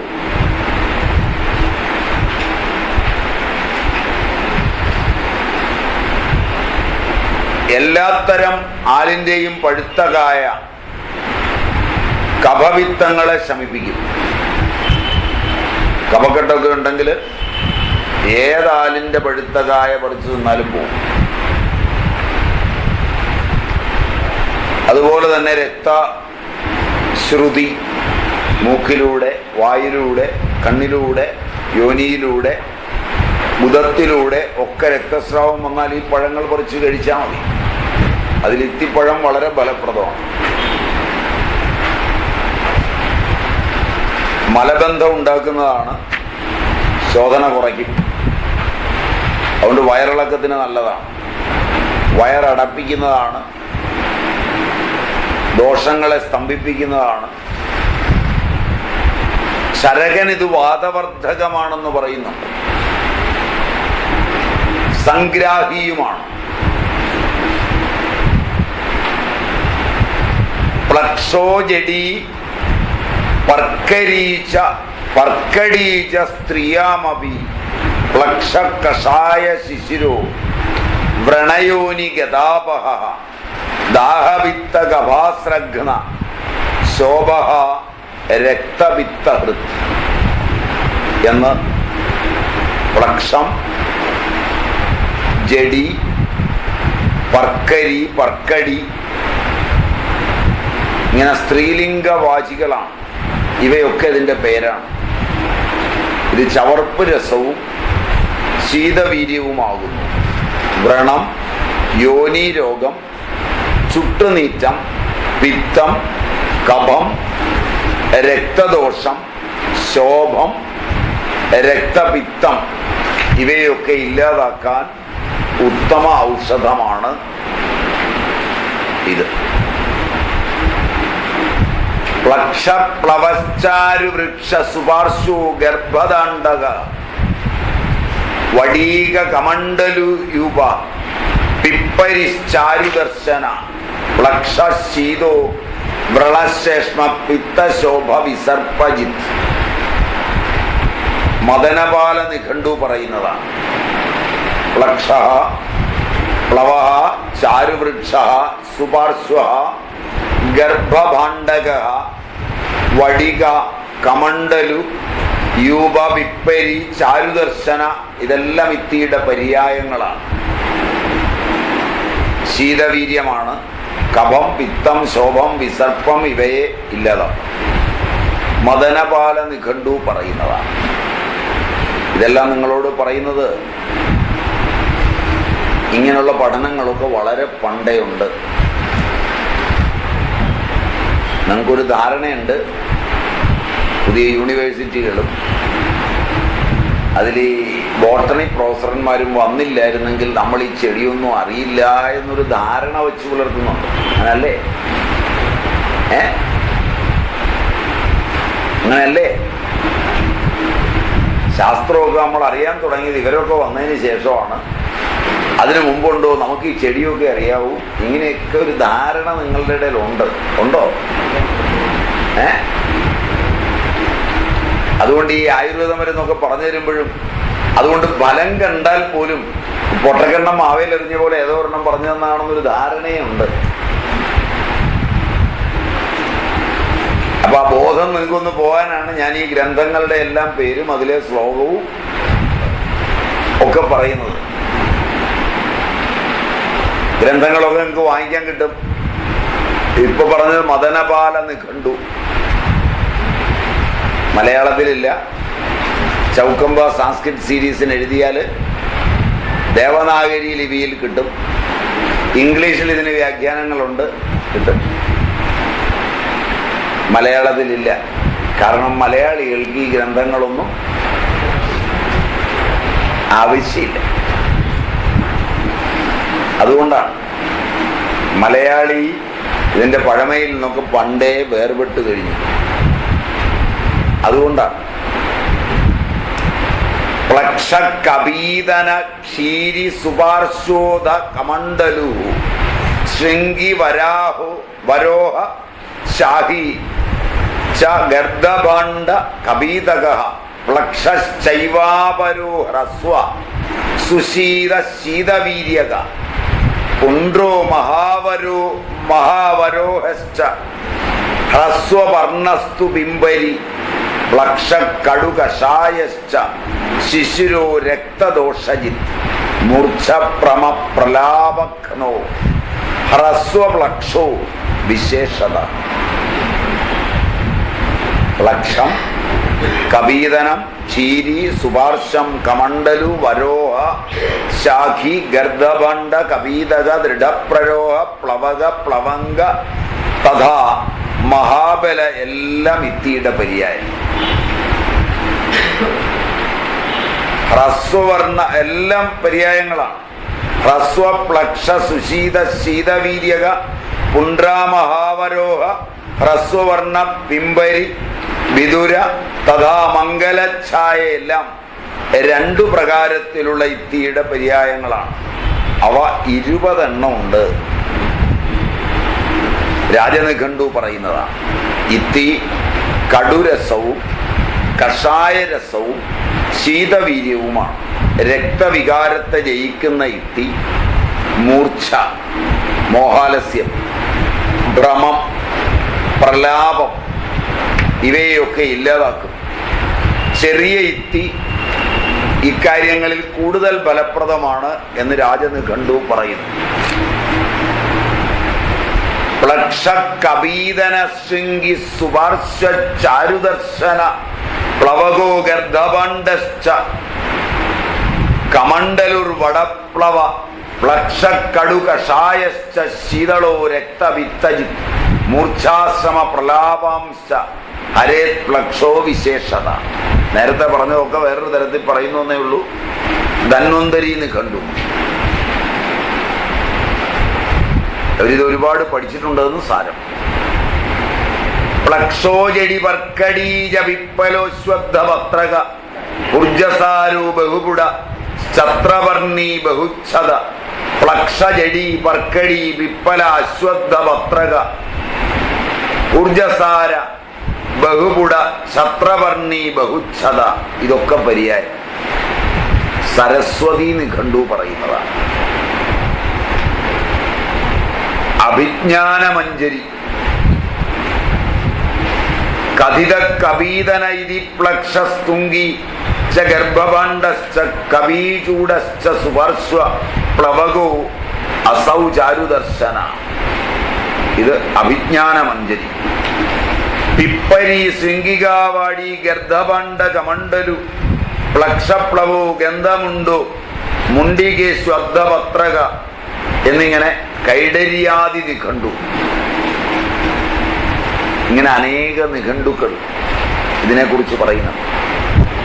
ഇതിന് Ficus infectoria Linn, Ficus virens Aiton, Ficus microcarpa Linn, Ficus retusa Linn, Ficus benjamina Willd, Ficus talbotii ഹിന, ഫൈക്കസ് ടോജാക്കേല ബേൺ എന്നിങ്ങനെ ബൊട്ടാണിക്കൽ നെയിമും അനേകമുണ്ട്.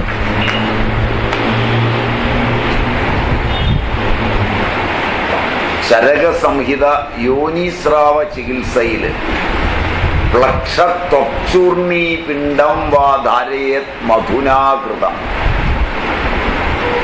ഇത്തിയുടെ തൊലി നല്ല പോലെ പൊടിച്ച്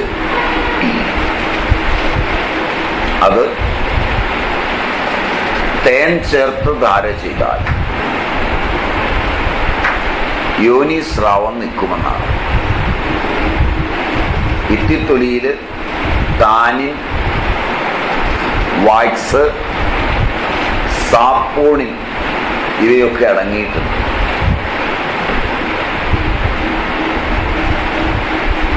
കാലിൻ്റെ ഉള്ളങ്കാൽ വെടിച്ചു കീറുന്നതിന് ഇത്തിയുടെ തോല് അരച്ചിട്ടാൽ മാറും. ഇത്തിത്തൊലിയും കശുമാവിൻ തൊലിയും കൂടി അരച്ചിട്ടാൽ പെട്ടെന്ന് മാറും. ഇത്തിത്തൊലി അരച്ച് കശുവണ്ടിയുടെ കറയിൽ ചാലിച്ചിട്ടാൽ പെട്ടെന്ന് മാറും. പച്ചയണ്ടി മൂത്തത് പറിച്ച് ഇത്തിത്തൊലി ചേർത്തരച്ച് അല്പാൽപമായി പുരട്ടി കൊടുത്താൽ വേഗം മാറും.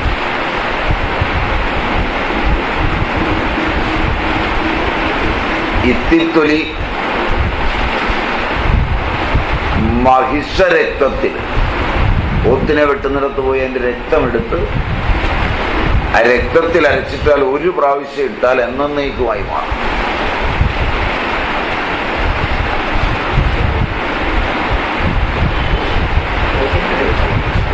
പോത്തിന്റെ രക്തം, എരുമയുടെ ആയാലും പോത്തിന്റെ ആയാലും തുല്യം. തൊലി പഴയ ആളുകൾ വേറെ പണി ചെയ്യും. പെരുമ്പാമ്പിന്റെ നെയ്യെടുത്ത് വെച്ചിട്ടുണ്ടെങ്കിൽ 1/4 ടീസ്പൂൺ പെരുമ്പാമ്പിൻ നെയ്യിൽ ഇത്തിത്തൊലി ചേർത്ത് പുരട്ടും. പക്ഷെ പിന്നെ തെങ്ങ കയറിയ വീഴും. കണ്ടീഷനാണ്. തെങ്ങ കയറരുത്, പാറപ്പുറത്ത് കയറരുത്. കയറിയിട്ടുണ്ട് തഴു. എങ്ങനെയാന്ന് ചോദിക്കണ്ട. തെങ്ങ് കയറ്റം അറിയാവുന്നവന് അവന്റെ കയറ്റം നിർത്തണം, താഴെ വീഴിക്കണം എന്നുണ്ടെങ്കിൽ ഇത് പുരട്ടി കൊടുത്താണ്. കണ്ടീഷനായിട്ട് താഴെ അത് ഓർത്തോണം. മരത്തേലൊക്കെ കയറുമ്പോൾ ഓർത്തോണം. അത് പരട്ടിയ വിള്ളല് മാറിയാൽ പെരുമ്പാമ്പ് നെയ്ക്ക് മാത്രമേ ഉള്ളൂ. ഇത്തിത്തോലും പെരുമ്പാമ്പിൻ നെയ്യും കൂടി ചാലിച്ച് പരട്ടിയാൽ ആ വെടിച്ചു കയറല് പിന്നെ ജീവിതകാലത്ത് വരില്ല എങ്ങനെ ചെയ്താലും. പക്ഷേ മരം കയറരുത്. കയറുന്നതിന് കുഴപ്പമില്ല, ചോട്ടിലെത്തും. കയറി പോകുമ്പോൾ കുഴപ്പമുണ്ടാവില്ല, കുറച്ചങ്ങ് കയറി പോകും.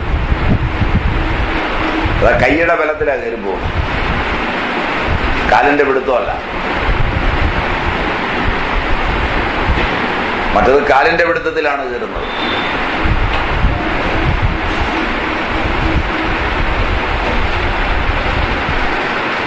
നേരത്തെ പ്ലാശിന്റെ പറഞ്ഞ പ്ലാശ് ചേർക്കാതെ അത്തി അരയാൽ പേരാൽ കല്ലാൽ പാച്ചോറ്റി ചേർത്താലും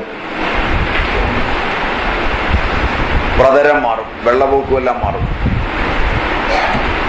ശ്വേതപ്രതരം, രക്തപ്രതരം, ആർത്തവ സംബന്ധമായ എല്ലാ അസുഖങ്ങളും മാറും. കുടിക്കാനും കുളിക്കാനും യോനി കഴുകാനും ഉപയോഗിച്ചാൽ. ഇത്തിമൊട്ട്, അത്തിമൊട്ട്, കാവിക്കല്ല് ഇവ 20 ഗ്രാം വീതം 12 ഗ്ലാസ് വെള്ളത്തിൽ വെന്ത് 1.5 ഗ്ലാസ് ആക്കി പിഴിഞ്ഞരിച്ച് 1/2 ഗ്ലാസ് വീതം 3 നേരം കഴിച്ചാൽ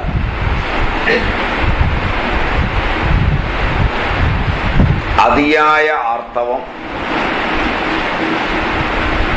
രക്താർശസ്, രക്തപ്രതരം ഇവയെല്ലാം പോകും. നല്ലപോലെ രക്തം വരുന്ന അർശസിന് ഒരു 4 ദിവസം കൊടുത്താൽ മതി. അത്തിമൊട്ട്, ഇത്തിമൊട്ട്, കാവിക്കല്ല് 3 എണ്ണം. കാവിമണ്ണ് അങ്ങാടിയിൽ നിന്ന് കാവിമണ്ണ് മേടിക്കുമ്പോൾ ഇപ്പൊ സൂക്ഷിക്കണം. അത് ചിലത് റെഡ് ഓക്സൈഡാണ്. കാവിമണ്ണ് മണ്ണായിട്ട് കുഴിച്ചെടുക്കുന്നതാണ്. അത് ഒറിജിനൽ തന്നെ വാങ്ങണം. ഇപ്പം കിട്ടുന്നത് പലതും റെഡ് ഓക്സൈഡാണ്. ശ്രദ്ധിക്കണം.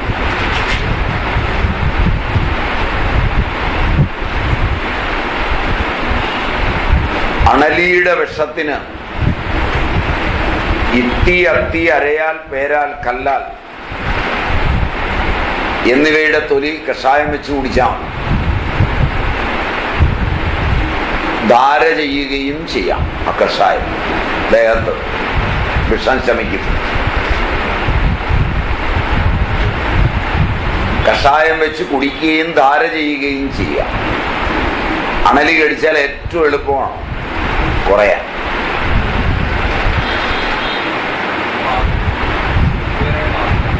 കംപ്ലീറ്റ് ആണോ?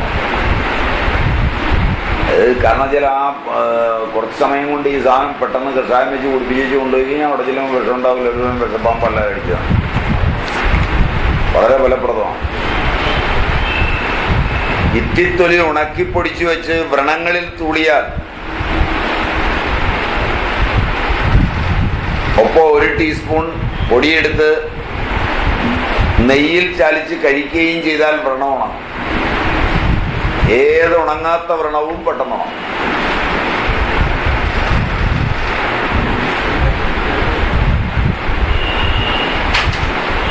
ഇത്തിവേരിന്റെ തൊലി കഷായം വെച്ച് കവിൾ കൊള്ളുകയും കഴിക്കുകയും ചെയ്താൽ വായിലെ രോഗങ്ങൾ മുഴുവൻ പോകും.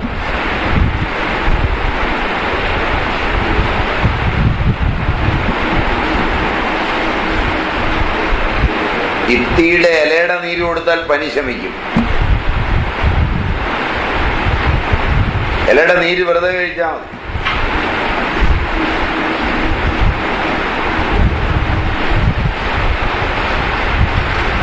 ആധുനിക കാലത്ത് സംഭോഗജന്യ രോഗങ്ങൾ കണ്ടമാനമാണ്. കണ്ടു, യോനി കണ്ടു തുടങ്ങിയ ഒരുപാട് രോഗങ്ങൾ സംഭോഗജന്യങ്ങളാണ്. അത്തരം രോഗങ്ങൾക്ക് ഇത്തിത്തൊലി കഷായം വെച്ച് ക്ഷാളനം ചെയ്താൽ മതിയാവും. പാല് കൂടാൻ ഇത്തിയില നല്ലതാണ്. മനുഷ്യ സ്ത്രീക്കായാലും പശുവിനായാലും ഇത്തിയില പറിച്ച് പശുവിന് കൊടുത്താൽ കറക്കുന്ന പശുവിന് പാല് കൂടും. പണ്ടതുകൊണ്ട് വിൽപ്പനയുടെ തലേ ദിവസം പശുവിനെ കൊടുക്കാൻ പോകുമ്പോൾ തലേ ദിവസം ഇത്തിത്തോല് കൊടുക്കും. അത് വലിയ അപകടമില്ല. ചിലരതിൻ്റെ കൂടെ ഒരു കാര്യം ചെയ്യും. കറന്നെടുത്ത പാല് പഞ്ചസാര ചേർത്ത് വീണ്ടും കുടിപ്പിക്കും തലേ ദിവസം വൈകുന്നേരം. പിറ്റേ ദിവസം കറക്കുമ്പോൾ ആ കുടിപ്പിച്ചിടത്തോളം പാലും അന്ന് കറക്കുന്ന പാലും ഈ ഇലയുടെ വകയായി കൂടുതലും കാണും. ഇത് കണ്ട് വിശ്വസിച്ച് മേടിച്ചുകൊണ്ട് പോകും. കറന്ന് കണ്ടാ പോയത്. അവിടെ ചെല്ലുമ്പോൾ കാണൂല. വീട്ടിൽ ചെല്ലുമ്പോൾ കറവ എത്രയും കാണൂല. അപ്പോൾ അത് ആള് മാറി കറന്നിട്ടാണെന്ന് കരുതി. സ്ഥലം മാറി, ആള് മാറി. അങ്ങനെ ഒരു 15 ദിവസം നോക്കാവുന്നിരിക്കും. 15 ദിവസം കഴിയുമ്പോൾ കാശ് പോകും. പശു കച്ചവടത്തിലെ മായങ്ങളിൽ ഒന്നാണത്.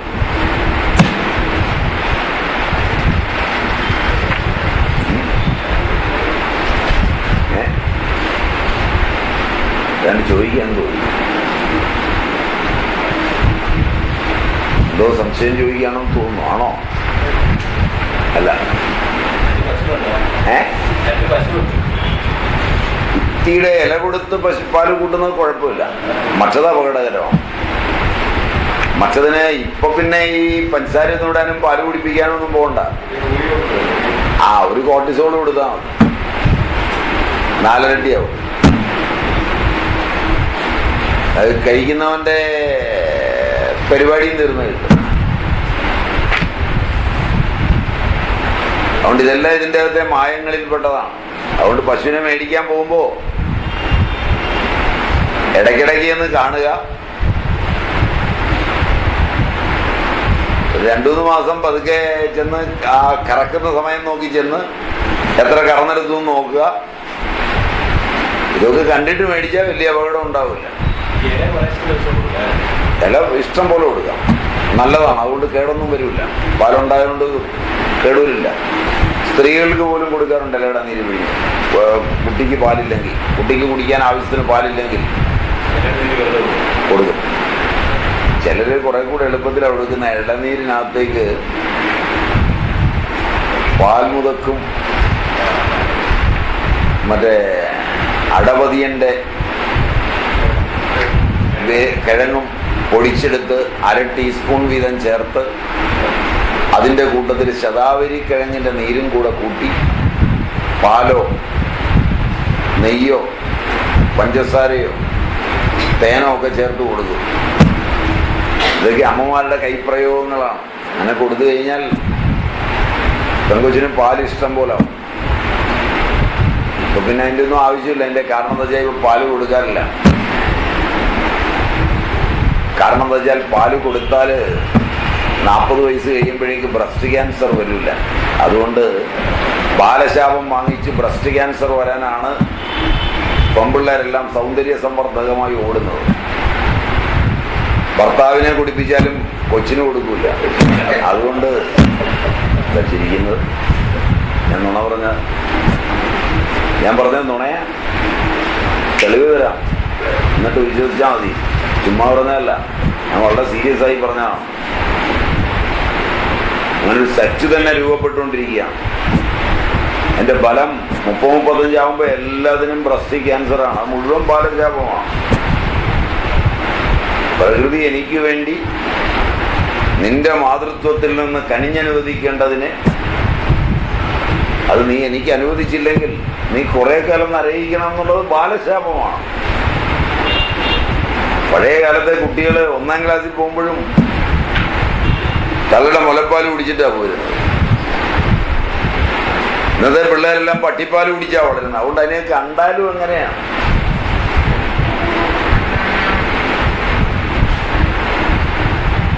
ബാലാജി ചിരിക്കുന്നത് ഞാൻ നുണ പറഞ്ഞാണ്.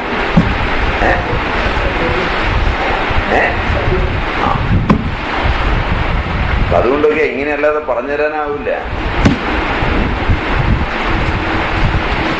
ഇങ്ങനെ പറഞ്ഞു തരുന്നതുകൊണ്ട് നിങ്ങൾക്ക് പിടിക്കായികയുണ്ടെന്ന് എനിക്കറിയാം,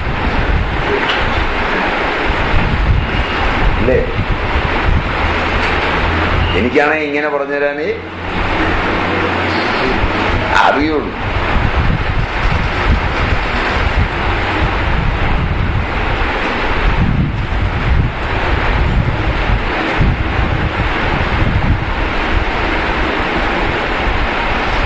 ഇത്തി, ഞാവൽ, അരയാൽ, പേരാൽ ഇവയുടെ തുമ്പ്, ഇലയുടെ തുമ്പ്, ഇല മൊത്തം എടുക്കാം, അരച്ച് തേനിൽ കഴിച്ചാൽ ഗർഭിണിയുടെ രക്തസ്രാവം ശമിക്കും. വളരെ ബുദ്ധിമുട്ടുണ്ടാക്കുന്ന, ആധുനികരുടെ കയ്യിൽ മരുന്നില്ലാത്ത, പലപ്പോഴും ഇല്ലാത്ത, ഗർഭഛിദ്രത്തിന് വരെ കാരണമാകുന്ന, പല അപകടങ്ങൾക്കും കാരണമാകുന്ന ഒന്നിന് ഇതിന്റെ തുമ്പ് അരച്ചം കൊടുത്താൽ മതി. ഇത്തിക്കറ നല്ല അണുനാശകമാണ്. കേട്ടിട്ടുള്ള അണുനാശകങ്ങളിൽ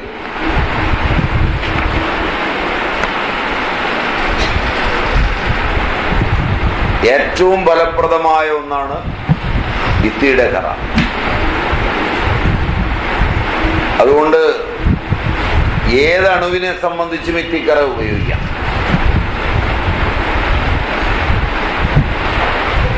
അതിൽ ഏറ്റവും ഫലപ്രദമായി കാണുന്നത് ഗൊണോറിയ, സിഫിലിസ്, HIV മുതലായ അണുബാധകളിൽ ഹ്യൂമൻ ഇമ്മ്യൂണോ വൈറസിൽ ഇത്തിക്കറയും കുരുമുളകും കൂടി അരച്ചു കൊടുത്താൽ മാറുന്നുണ്ട്. വൈറസേ മാറുള്ളൂ. എയ്ഡ്സ് വേറെയാണ്, HIV വേറെയാണ്. അതുകൊണ്ട് 2 ടെസ്റ്റ് ചെയ്യണം. ഹ്യൂമൻ ഇമ്മ്യൂണോ വൈറസ് മാറിയോ എന്ന് നോക്കണം. അതാണ് HIV. മറ്റത് ഇമ്മ്യൂണിറ്റിയുടെ തകരാറാണ്. അത് ഓട്ടോ ഇമ്മ്യൂൺ ഡിഫിഷ്യൻസി സിൻഡ്രോമാണ് അവിടെ ഉണ്ടാകുന്നത്. അതിൽ CD4 CD8 കൗണ്ട് എല്ലാമാണ് ടെസ്റ്റ്. അത് മാറിയോ എന്ന് ചോദിച്ചാൽ ഇത് മാത്രം കഴിച്ചാൽ മാറില്ല. അതിന് അമുക്കുരം പാലിൽ പുഴുങ്ങി കൊടുത്താൽ മാറി കിട്ടും. കീഴാർനെല്ലി അരച്ചു കൊടുത്താൽ മാറ്റം കിട്ടും. നിലംപരണ്ടയുടെ കഞ്ഞി വെച്ചു കൊടുത്താൽ മാറ്റം കിട്ടും.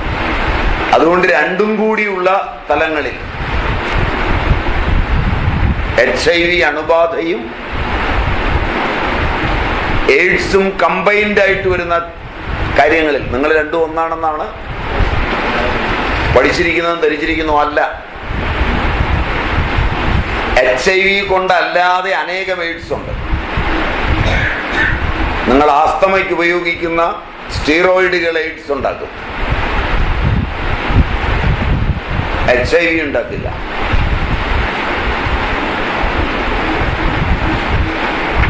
കാരണം ഇമ്മ്യൂണോ ഡിഫിഷ്യൻസി അതുകൊണ്ടുണ്ടാവും. ഹീമോഫീലിയ രോഗം വന്ന് ഫാക്ടർ 8ഉം ഫാക്ടർ 7ഉം ഒക്കെ കുറയുമ്പോൾ കൊടുക്കുന്ന ഇഞ്ചക്ഷനുകൾ എയ്ഡ്സ് ഉണ്ടാക്കും.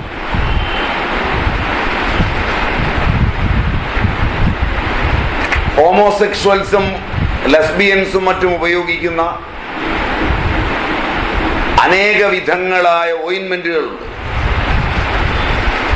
അവ എയ്ഡ്സ് ഉണ്ടാക്കും. അതിലൊക്കെ HIV അണുബാധ ഉണ്ടാവണമെന്ന് നിർബന്ധമില്ല, ഉണ്ടാവും. ഈ അവസാനം പറഞ്ഞതിലൊക്കെ ഉണ്ടാവും, അതിലൊന്നും ഉണ്ടാവില്ല.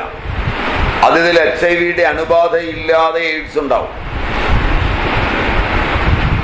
അതറിയുന്നത് CD4 CD8 CD4/CD8 മുതലായ ടെസ്റ്റുകളിലാണ്. അത് ഇമ്മ്യൂണിറ്റി ടെസ്റ്റുകളാണ്, CD മാർക്കറുകൾ. അത് ഇതിന്റെ കമ്പൈൻഡ് ഫോമിൽ വരുന്നതാണ്. അപ്പൊ അതുകൊണ്ട് അതിലെല്ലാം പ്രത്യേകം ടെസ്റ്റുകളുണ്ട്. അതിന് പ്രാചീനരുടെ ഇടയിൽ പ്രത്യേകം മരുന്നുകളുണ്ട്. ഇമ്മ്യൂണിറ്റി കുറഞ്ഞാൽ വൈറസുകൾക്ക് ആയുർവേദത്തിൽ മാത്രമേ മരുന്നുള്ളൂ, ഒരു ശങ്കയും വേണ്ട. ഞാനിപ്പോൾ പറഞ്ഞുകൊണ്ടിരിക്കുന്ന ഈ നിമിഷത്തിൽ പോലും ഒരു വൈറസിന് പോലും ഒരൗഷധം പോലും ആധുനിക വൈദ്യശാസ്ത്രത്തിൽ ഇല്ല. എവിടെയും നിങ്ങൾക്ക് അന്വേഷിക്കാം.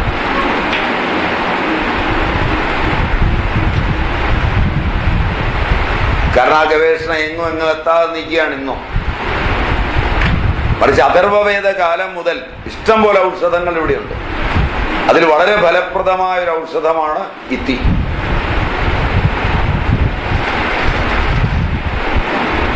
ഇത്തിക്കറയും കുരുമുളകും, സിഫിലിസ്, ഗൊണോറിയ, ഇതെല്ലാം വെറും കുരുമുളക് നെല്ലിക്ക വലിപ്പത്തില്, ചെറുനാരങ്ങ വലിപ്പമാ പറയുന്നത്, എള്ളെണ്ണ ചേർത്ത് കഴിച്ചാലും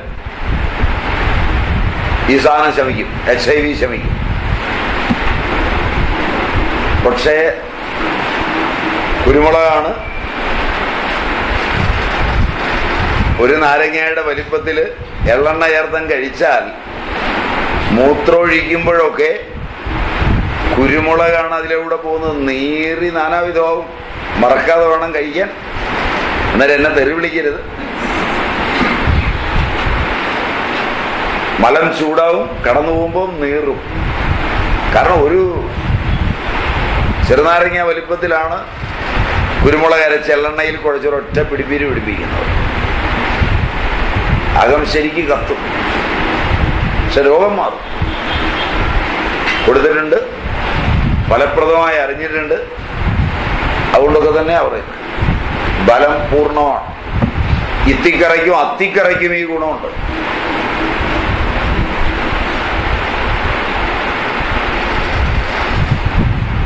അത്തി ഇത്തി അരയാൽ പേരാൽ മുട്ടുണക്കി പൊടിച്ച് തേൻ ചേർത്ത് സേവിച്ചാൽ ദാഹം ശമിക്കും, തണ്ണീർ ദാഹം.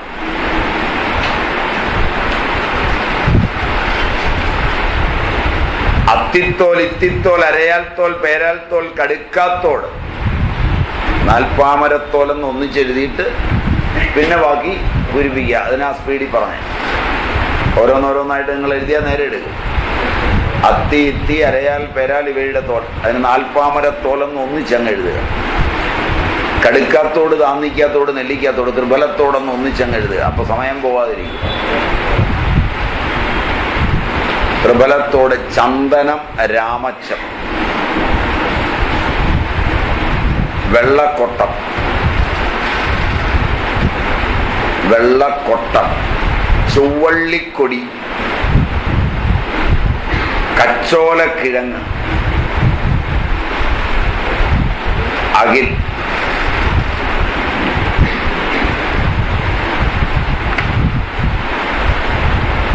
ഇവയരച്ച് കൽക്കം,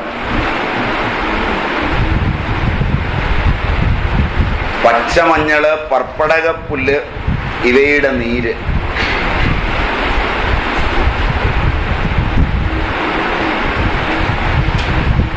എള്ളെണ്ണയും ചേർത്ത് ഈ കൽക്കനും കലക്കി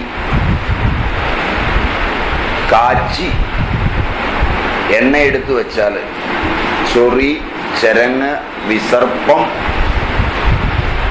സോറിയാസിസ്, എക്സീമ ഇതൊക്കെ മാറി. ത്വക്ക് രോഗങ്ങളിൽ അപൂർവ ഫലപ്രദമായ ഒരു എണ്ണയാണിത്.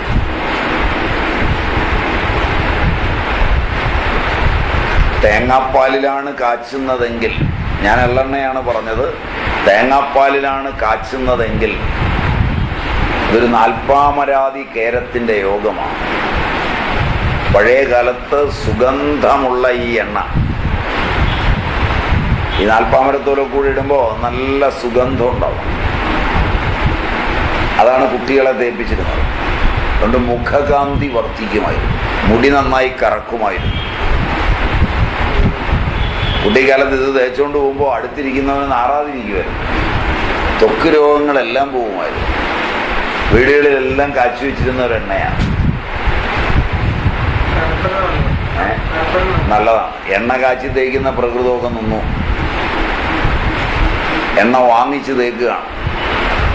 വാങ്ങുന്ന എണ്ണകളിൽ ഏതാണ്ട് 50% വെളിച്ചെണ്ണയുമല്ല, എള്ളെണ്ണയുമല്ല, ആവണക്കെണ്ണയുമല്ല, ഉങ്ങെണ്ണയുമല്ല,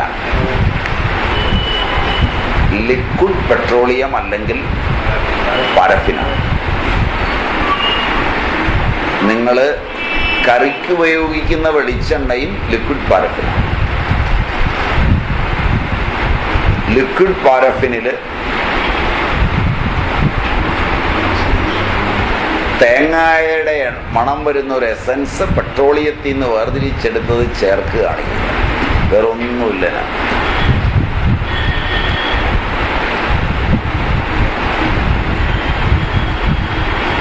രണ്ട് കാര്യങ്ങൾ ഇതുകൊണ്ടറിയാൻ പറ്റും. പപ്പടമൊക്കെ കാച്ചിയെടുക്കുമ്പോൾ തേങ്ങാപ്പാലിൽ കാച്ചിയെടുക്കുന്നതാണ് ഉത്തമം. പഴയ കാലത്ത് ഇത് തേങ്ങാപ്പാലിൽ കാച്ചിയെടുക്കുമ്പോൾ ഈ നാൽപ്പാമരവും ഒക്കെ ആയതുകൊണ്ട്, ത്രിഫലയും നാൽപ്പാമരവും ഒക്കെയാണ് ഇതിൻ്റെ കൽക്കൻ എന്നുള്ളത് കൊണ്ട്, ആ തേങ്ങ വെന്തു വരുമ്പോൾ, പാല് വെന്തു വരുമ്പോൾ അതിൻ്റെ ഒരു കൽക്കനും ഇതിൻ്റെ കൽക്കനും കൂടെ ചേർന്നൊരു സാധനം അടി കിട്ടും. തെളിഞ്ഞ എണ്ണ ഇങ്ങനെ മാറ്റുമ്പോൾ അത് നല്ല ടേസ്റ്റാണ് തിന്നാൻ. അതുകൊണ്ട് അമ്മമാർ നല്ല ശർക്കര ചേർത്ത് അത് ഉരുട്ടി വെക്കും. എന്നിട്ട് ലഡ്ഡു എന്ന് പറഞ്ഞ് കൊടുക്കും.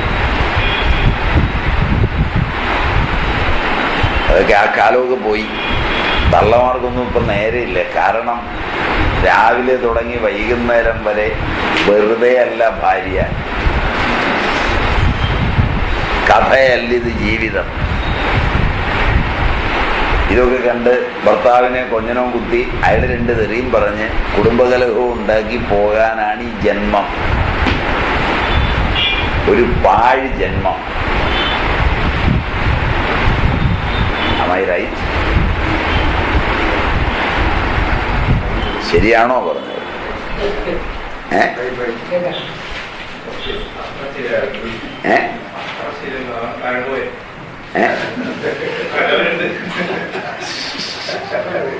അപൂർവമായി നല്ലവരുണ്ട് അല്ലേ?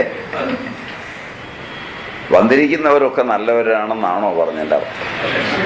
കറണ്ട് വന്നു അതുകൊണ്ട് എനിക്കൊരു സംശയം.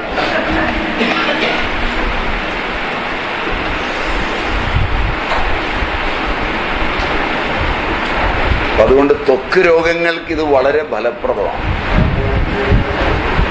ഇത്തിത്തോൽ, അത്തിത്തോൽ, അരയാൽ തോൽ, പേരാൽ തോൽ, കല്ലാൽ തോൽ, വരട്ടുമഞ്ഞൾ. നാൽപ്പാമരത്തോലെന്ന് ഒന്നിച്ചെഴുതിയാൽ മതി, എഴുതാൻ എളുപ്പം അതാണ്. നാൽപ്പാമരത്തോല്, വരട്ടുമഞ്ഞള്, നറുനീണ്ടിക്കിഴങ്ങ്. ഇത് ശരിക്കു പറയുകയാണെങ്കിൽ ഇപ്പൊ ഈ പറയുന്ന എണ്ണ നല്ല ഒന്നന്തര ഒരു ഹെയർ ഓയിലാണ്. കാരണം അതിനകത്ത് ആ നറുനീണ്ടിയുടെ സ്മെല്ല് മുമ്പിരിക്കും നാൽപ്പാമരത്തിന്റെ കൂടെ. നറുനീണ്ടിക്ക് സ്മെല്ലുണ്ടെന്നുള്ള വിവരം അറിയാമല്ലോ അല്ലേ? അത് ഇവന്റെ കൂടെ ചേർന്നങ്ങ് മുമ്പിരിക്കും യോഗവാഹിയായിട്ട്. അപ്പൊ ഇത് കഷായം വെച്ച് എണ്ണ ചേർത്ത് കദളിവാഴ മാണം, അതിനും മണമുണ്ട്. കദളിവാഴയുടെ കിഴങ്ങ് മാണം എന്ന് പറയുന്നു. ആമ്പൽ കിഴങ്ങ്, നെയ്തൽ കിഴങ്ങ്, ആമ്പലിന്റെ വർഗത്തിൽ തന്നെ പെട്ട ഒരു ചെടിയാണ് നെയ്തൽ, അതിന്റെ കിഴങ്ങ്. കരിങ്കൂവള കിഴങ്ങ്,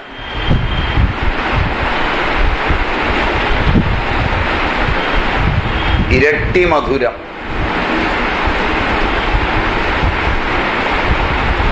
ഇലവർണം,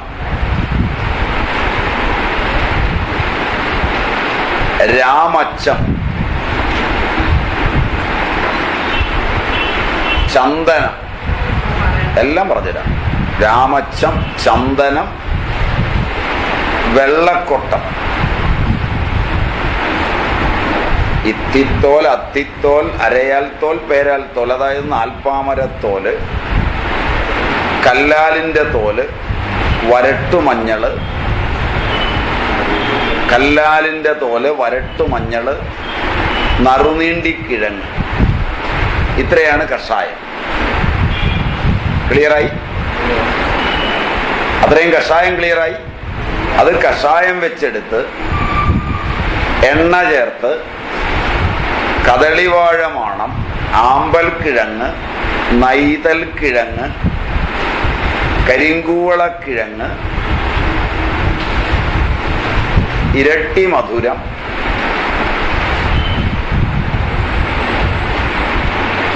ഇലവർണം,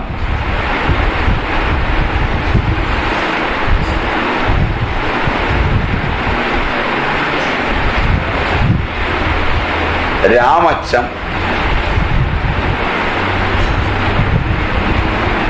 ചന്ദനം, വെള്ളക്കൊട്ടം,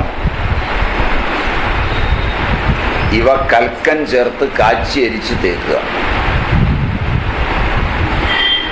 തലയിലും ദേഹത്തുമായുണ്ടാകുന്ന സകലമാന ത്വക്ക് രോഗങ്ങളും പോകും. അതിലേറ്റവും രസം, ഈ ഒരു തൈലത്തിന് ഡിസ്കോപ്ലാറ്റസ് എറിത്തീമറ്റോസിസ് എന്ന രോഗത്തെ കളയാൻ അപൂർവ ഫലസിദ്ധി. ഡിസ്കോപ്ലാറ്റസ് എറിത്തീമറ്റോസിസ് മിക്കവാറും മുടിയില്ലാത്ത ആളുകളുടെ തലയിൽ പ്ലേറ്റ് കമഴ്ത്തിയ പോലെ കനത്തിൽ വട്ടത്തിൽ ഉണ്ടാകുന്ന ഒരു ത്വക്ക് രോഗമാണ്. കൂടുതലും കഷണ്ടിയിലാണ് കാണുന്നത്, അല്ലാത്തതിലും വരും. സൂര്യപ്രകാശം അടിക്കുമ്പോൾ സർക്കോമയായി മാറും, ഇച്ചുതിയോസിസായി, പിന്നീട് സർക്കോമ, ക്യാൻസറായി മാറും ത്വക്കിലെ. വളരെ അപകടകാരിയായ ഒരു രോഗമാണ് ഡിസ്കോപ്ലാറ്റസ് എറിത്തീമറ്റോസിസ്. അല്ലല്ല, ഇന്ദ്രനൃത്തമൊന്നും അല്ല, അത് പേര് കേട്ട് പേടിക്കണ്ട. ഇതല്ല, ഇത് കഷണ്ടി തലയിലൊക്കെയാണ് ഉണ്ടാകുന്നത്. നമ്മളൊരു പ്ലേറ്റ് ഇങ്ങനെ കമത്തി വെച്ച പോലെ ഒന്ന് തടിച്ച് പൊന്തിയിട്ട് വട്ടത്തിൽ അപ്പം പോലെ കാണും. അതുകൊണ്ടാണ് അതിന് ഡിസ്കോ പ്ലാറ്റസ് എന്ന് പറയുന്നത്. ഡിസ്കോ പ്ലാറ്റസ് എറിത്തീമറ്റോസിസ് എന്നാണ് അതിൻ്റെ പുതിയ പേര്. അത് കാലാന്തരത്തിൽ സൂര്യപ്രകാശം അതിൽ അടിച്ചു കഴിഞ്ഞാൽ അൾട്രാ വയലറ്റ് തരംഗങ്ങൾ, അതായത് അങ്ങനെ വരുന്നു എന്ന് പറയുന്നത്, രസകരമായി പറയുന്നത്, ഭൂമിയിൽ ധാരാളം ചെടികൾ നിൽക്കുമ്പോൾ സൂര്യൻ്റെ പ്രകാശം ഈ ഇലകളിൽ തട്ടുന്ന സമയത്ത് അന്തരീക്ഷത്തിലെ ജലാംശത്തിൽ, അന്തരീക്ഷത്തിലൊരു ജലാംശമുണ്ട് ഉപരിതലത്തിൽ, ആ വിതാനിപ്പിലെ ജലാംശത്തിൽ ഈ സൂര്യപ്രകാശം തട്ടി പ്രതിഫലിച്ച് അപഭംഗമുണ്ടാക്കുന്ന ഈ ചെടികളുടെ നിഴല് അവിടെ വീഴും. ഋഗ്വേദം, അഥർവവേദം. അഥർവവേദം പറയുന്നത് ഈ നിഴൽ അവിടെ വീഴും. പിന്നീട് വരുന്ന സൂര്യപ്രകാശം ആ നിഴലിലൂടെ അരിച്ചാണ് വരുന്നത്. മനസ്സിലായി? അത് രോഗം ഉണ്ടാക്കില്ല. നമ്മൾ അതുകൊണ്ട് ഒരു നിഴല് വീഴുന്ന, ഇവിടുന്ന് വീഴുന്ന നിഴലും ഇവിടുന്ന് വീഴുന്ന നിഴലും ഈ ഭാഗത്തെ യോജിപ്പിക്കുന്ന വിധം മാത്രമേ കെട്ടിടം പണിയാവൂ എന്നാണ് പഴയ നിയമം. മനസ്സിലായില്ല? കെട്ടിടം പണിയുമ്പോഴും പറമ്പുകൾ സിമന്റ് ഇടുമ്പോഴും സസ്യങ്ങൾ മുഴുവൻ നശിപ്പിച്ച് ക്ലിയറാക്കുമ്പോഴും ഈ മോളിലെ നീലമേലാപ്പില്ലാതാവും, അതായത് ഈ നിഴലില്ലാതാവും. മനസ്സിലായില്ല? അപ്പോൾ വരുന്ന ഈ രശ്മി മനുഷ്യ ശരീരത്തിൽ വീണ് കഴിയുമ്പോഴാണ് മാരകമായ സർക്കോമ ഉണ്ടാക്കുന്നത്. സർക്കോമ എന്നല്ല പേരെഴുതിയിരിക്കുന്നത്. മാരകങ്ങളായ ത്വക്ക് രോഗങ്ങൾ, കുഷ്ഠരോഗങ്ങളും മാരകങ്ങളായ ബ്രെയിൻ രോഗങ്ങളും ഒക്കെ ഉണ്ടാകുമെന്നാണ് വേദം പറയുന്നത്. ഞാനതിനെ ഇന്നത്തെ ഭാഷയിലേക്ക് മൊഴി മാറ്റി. കാരണം ഡിസ്കോ പ്ലാറ്റസ് എറിത്തീമറ്റോസിസ് അങ്ങനെ ആയതുകൊണ്ട് അത് ഞാൻ മാറ്റിയതാണ്. അതിൽ തെറ്റുപറ്റിയേക്കാം, മറ്റതിൽ തെറ്റില്ല. പഴയ ആളുകൾ വളരെ ഭംഗിയായി ഇത് പഠിച്ചിട്ടുണ്ട്. ചുമ്മാ അല്ല പറഞ്ഞു തന്നത്. അതെങ്ങനെയാണ് ഈ നിഴൽ വീഴുന്നതെന്ന് വരെ കൃത്യമായി അഥർവവേദം വായിച്ചാൽ മനസ്സിലാവും. സായണന്റെ ഭാഷ്യവും മറ്റും ഗംഭീരവുമാണ് അവിടെ.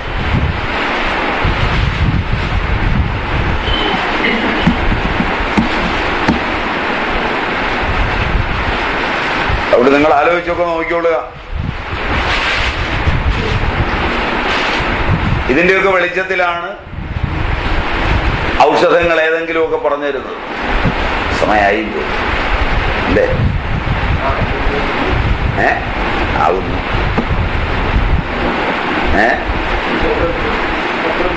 10 മിനിറ്റ് ഉണ്ട്.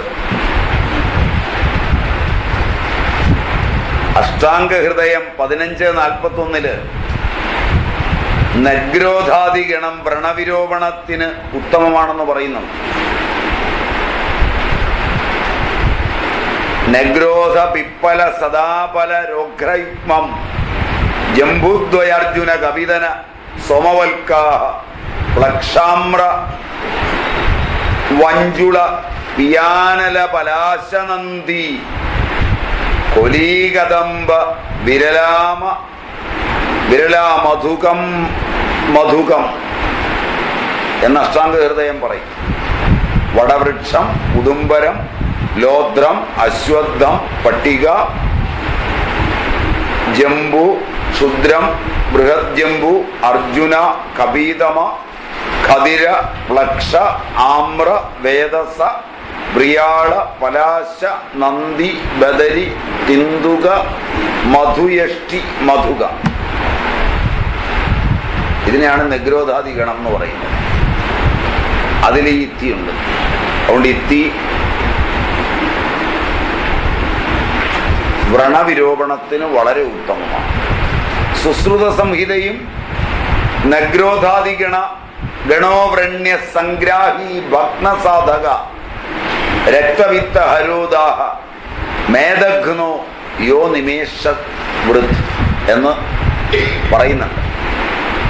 വ്രണവിരോപണത്തിന് ഉത്തമമാണെന്നും സംഗ്രാഹിയാണെന്നും മേധോനാശകരമാണെന്നും പിക്തരക്തസ്രാവങ്ങൾക്ക് ഇവ യുക്തവും തൃഷ്ണയെ നശിപ്പിക്കുന്നതും ദാഹത്തെ കുറയ്ക്കുന്നതും യോനി രോഗങ്ങളെ അകറ്റുന്നതുമാണെന്നും സുശ്രുതൻ പറയുന്നു. വീണ്ടും ചരക സംഹിത നഗ്രോധോദുംബര അശ്വത്ഥ കദംബപ്ലക്ഷ വേദസ കരവീരാർക്ക കുടജാഹ കഷായ വൃണരോപണാഹ എന്ന് ചികിത്സിതത്തിൽ പറയുന്നുണ്ട്. നഗ്രോധം ഉദുംബരം അശ്വത്ഥം കദംബം പ്ലക്ഷം ഇതി വേദസ് കരവീരം അർക്കം കുടജം ഇവയുടെ കഷായം വൃണരോപണമാണെന്ന് പറയുന്നുണ്ട്. നഗ്രോധോദുംബര അശ്വത്ഥ പ്ലക്ഷ വേദസ വൽക്കലൈ സമസർപ്പിഷ്കൈ പ്രലേപസ്യ ശോഭ നിർവാപണ എന്ന് ചരകസംഹിത 25:46 ചികിത്സിതത്തിൽ പറയും. ഇവയുടെയൊക്കെ തൊലി പൊടിച്ച് നെയ്യിൽ ചേർത്ത് വ്രണത്തിൽ പുരട്ടാം. ഇങ്ങനെ വളരെയേറെ പഠനങ്ങൾ നടത്തിയിട്ടുള്ള പൂർവാചാര്യന്മാരുണ്ട്. അതെല്ലാം കോട്ട് ചെയ്യുന്നത് നിങ്ങൾക്ക് മനസ്സിലാകാൻ വേണ്ടി മാത്രമൊന്നുമല്ല. ഈ രാജ്യത്ത് ജനിച്ചവർ മണ്ടന്മാരല്ല, നിങ്ങളെപ്പോലെയെന്നൊന്നും ബോധ്യപ്പെടുത്താനാണ്. കാരണം അവർക്ക് വിവരമുണ്ടായിരുന്നുവെന്നും അവർ ഈ മണ്ണിനെ വിണ്ണാക്കിയാണ് ജീവിച്ചതെന്നും അവർ നല്ല പ്രയത്നശീലരായിരുന്നുവെന്നും അവരുടെ ജീവിതം ചൈതന്യധന്യമായിരുന്നുവെന്നും അന്യർക്ക് ഉപകാരപ്രദമായി ജീവിച്ചാണ് അവർ പോയതെന്നും അവരെഴുതി വെച്ച താളിയോലകളുടെ താളുകളിരിക്കുന്നിടത്തോളം കാലം ഇതിനെ തമസ്കരിക്കാൻ നിങ്ങളുടെ രാഷ്ട്രീയവും സമൂഹവും നിങ്ങളുടെ പത്രങ്ങളും എത്ര ശ്രമിച്ചാലും നടപ്പില്ലെന്നും ബോധ്യപ്പെടുത്താനാണ്.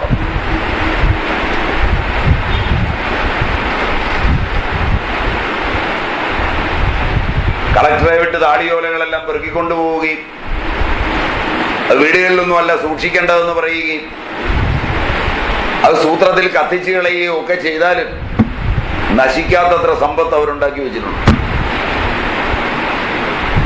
ജനാധിപത്യവും അതിന്റെ വിദേശ കൂട്ടായ്മകളും എത്ര കാലം നശിപ്പിച്ചാലും നശിപ്പിക്കാത്തതുണ്ടെന്നും അതിവിടുത്തെ മനുഷ്യ മനസ്സുകളിൽ നിന്ന് തട്ടി ഉണർത്തപ്പെടുമെന്നും അതുകൊണ്ട് നിങ്ങളുടെ പ്രയത്നം പാഴിലാണെന്നും അത് നിങ്ങളുടെ ജീവിതത്തെ തന്നെ കളയുന്നതാണെന്നും അതുകൊണ്ട് അത്തരം ദുരഭിമാനങ്ങളൊക്കെ നിർത്തി മര്യാദയ്ക്ക് പാരമ്പര്യത്തിലേക്ക് തിരിയുന്നതാണ് കുടുംബം നിലനിൽക്കാൻ നല്ലതെന്നും അല്ലെങ്കിൽ ഇതൊക്കെ കുറ്റിയേറ്റു പോകുമെന്നും ശക്തമായി ഓർമ്മിപ്പിക്കാനാണ് പറയുന്നത്. ശങ്കയില്ലാതെയാ പറയും. നിങ്ങൾക്ക് എന്തു തോന്നിയാലും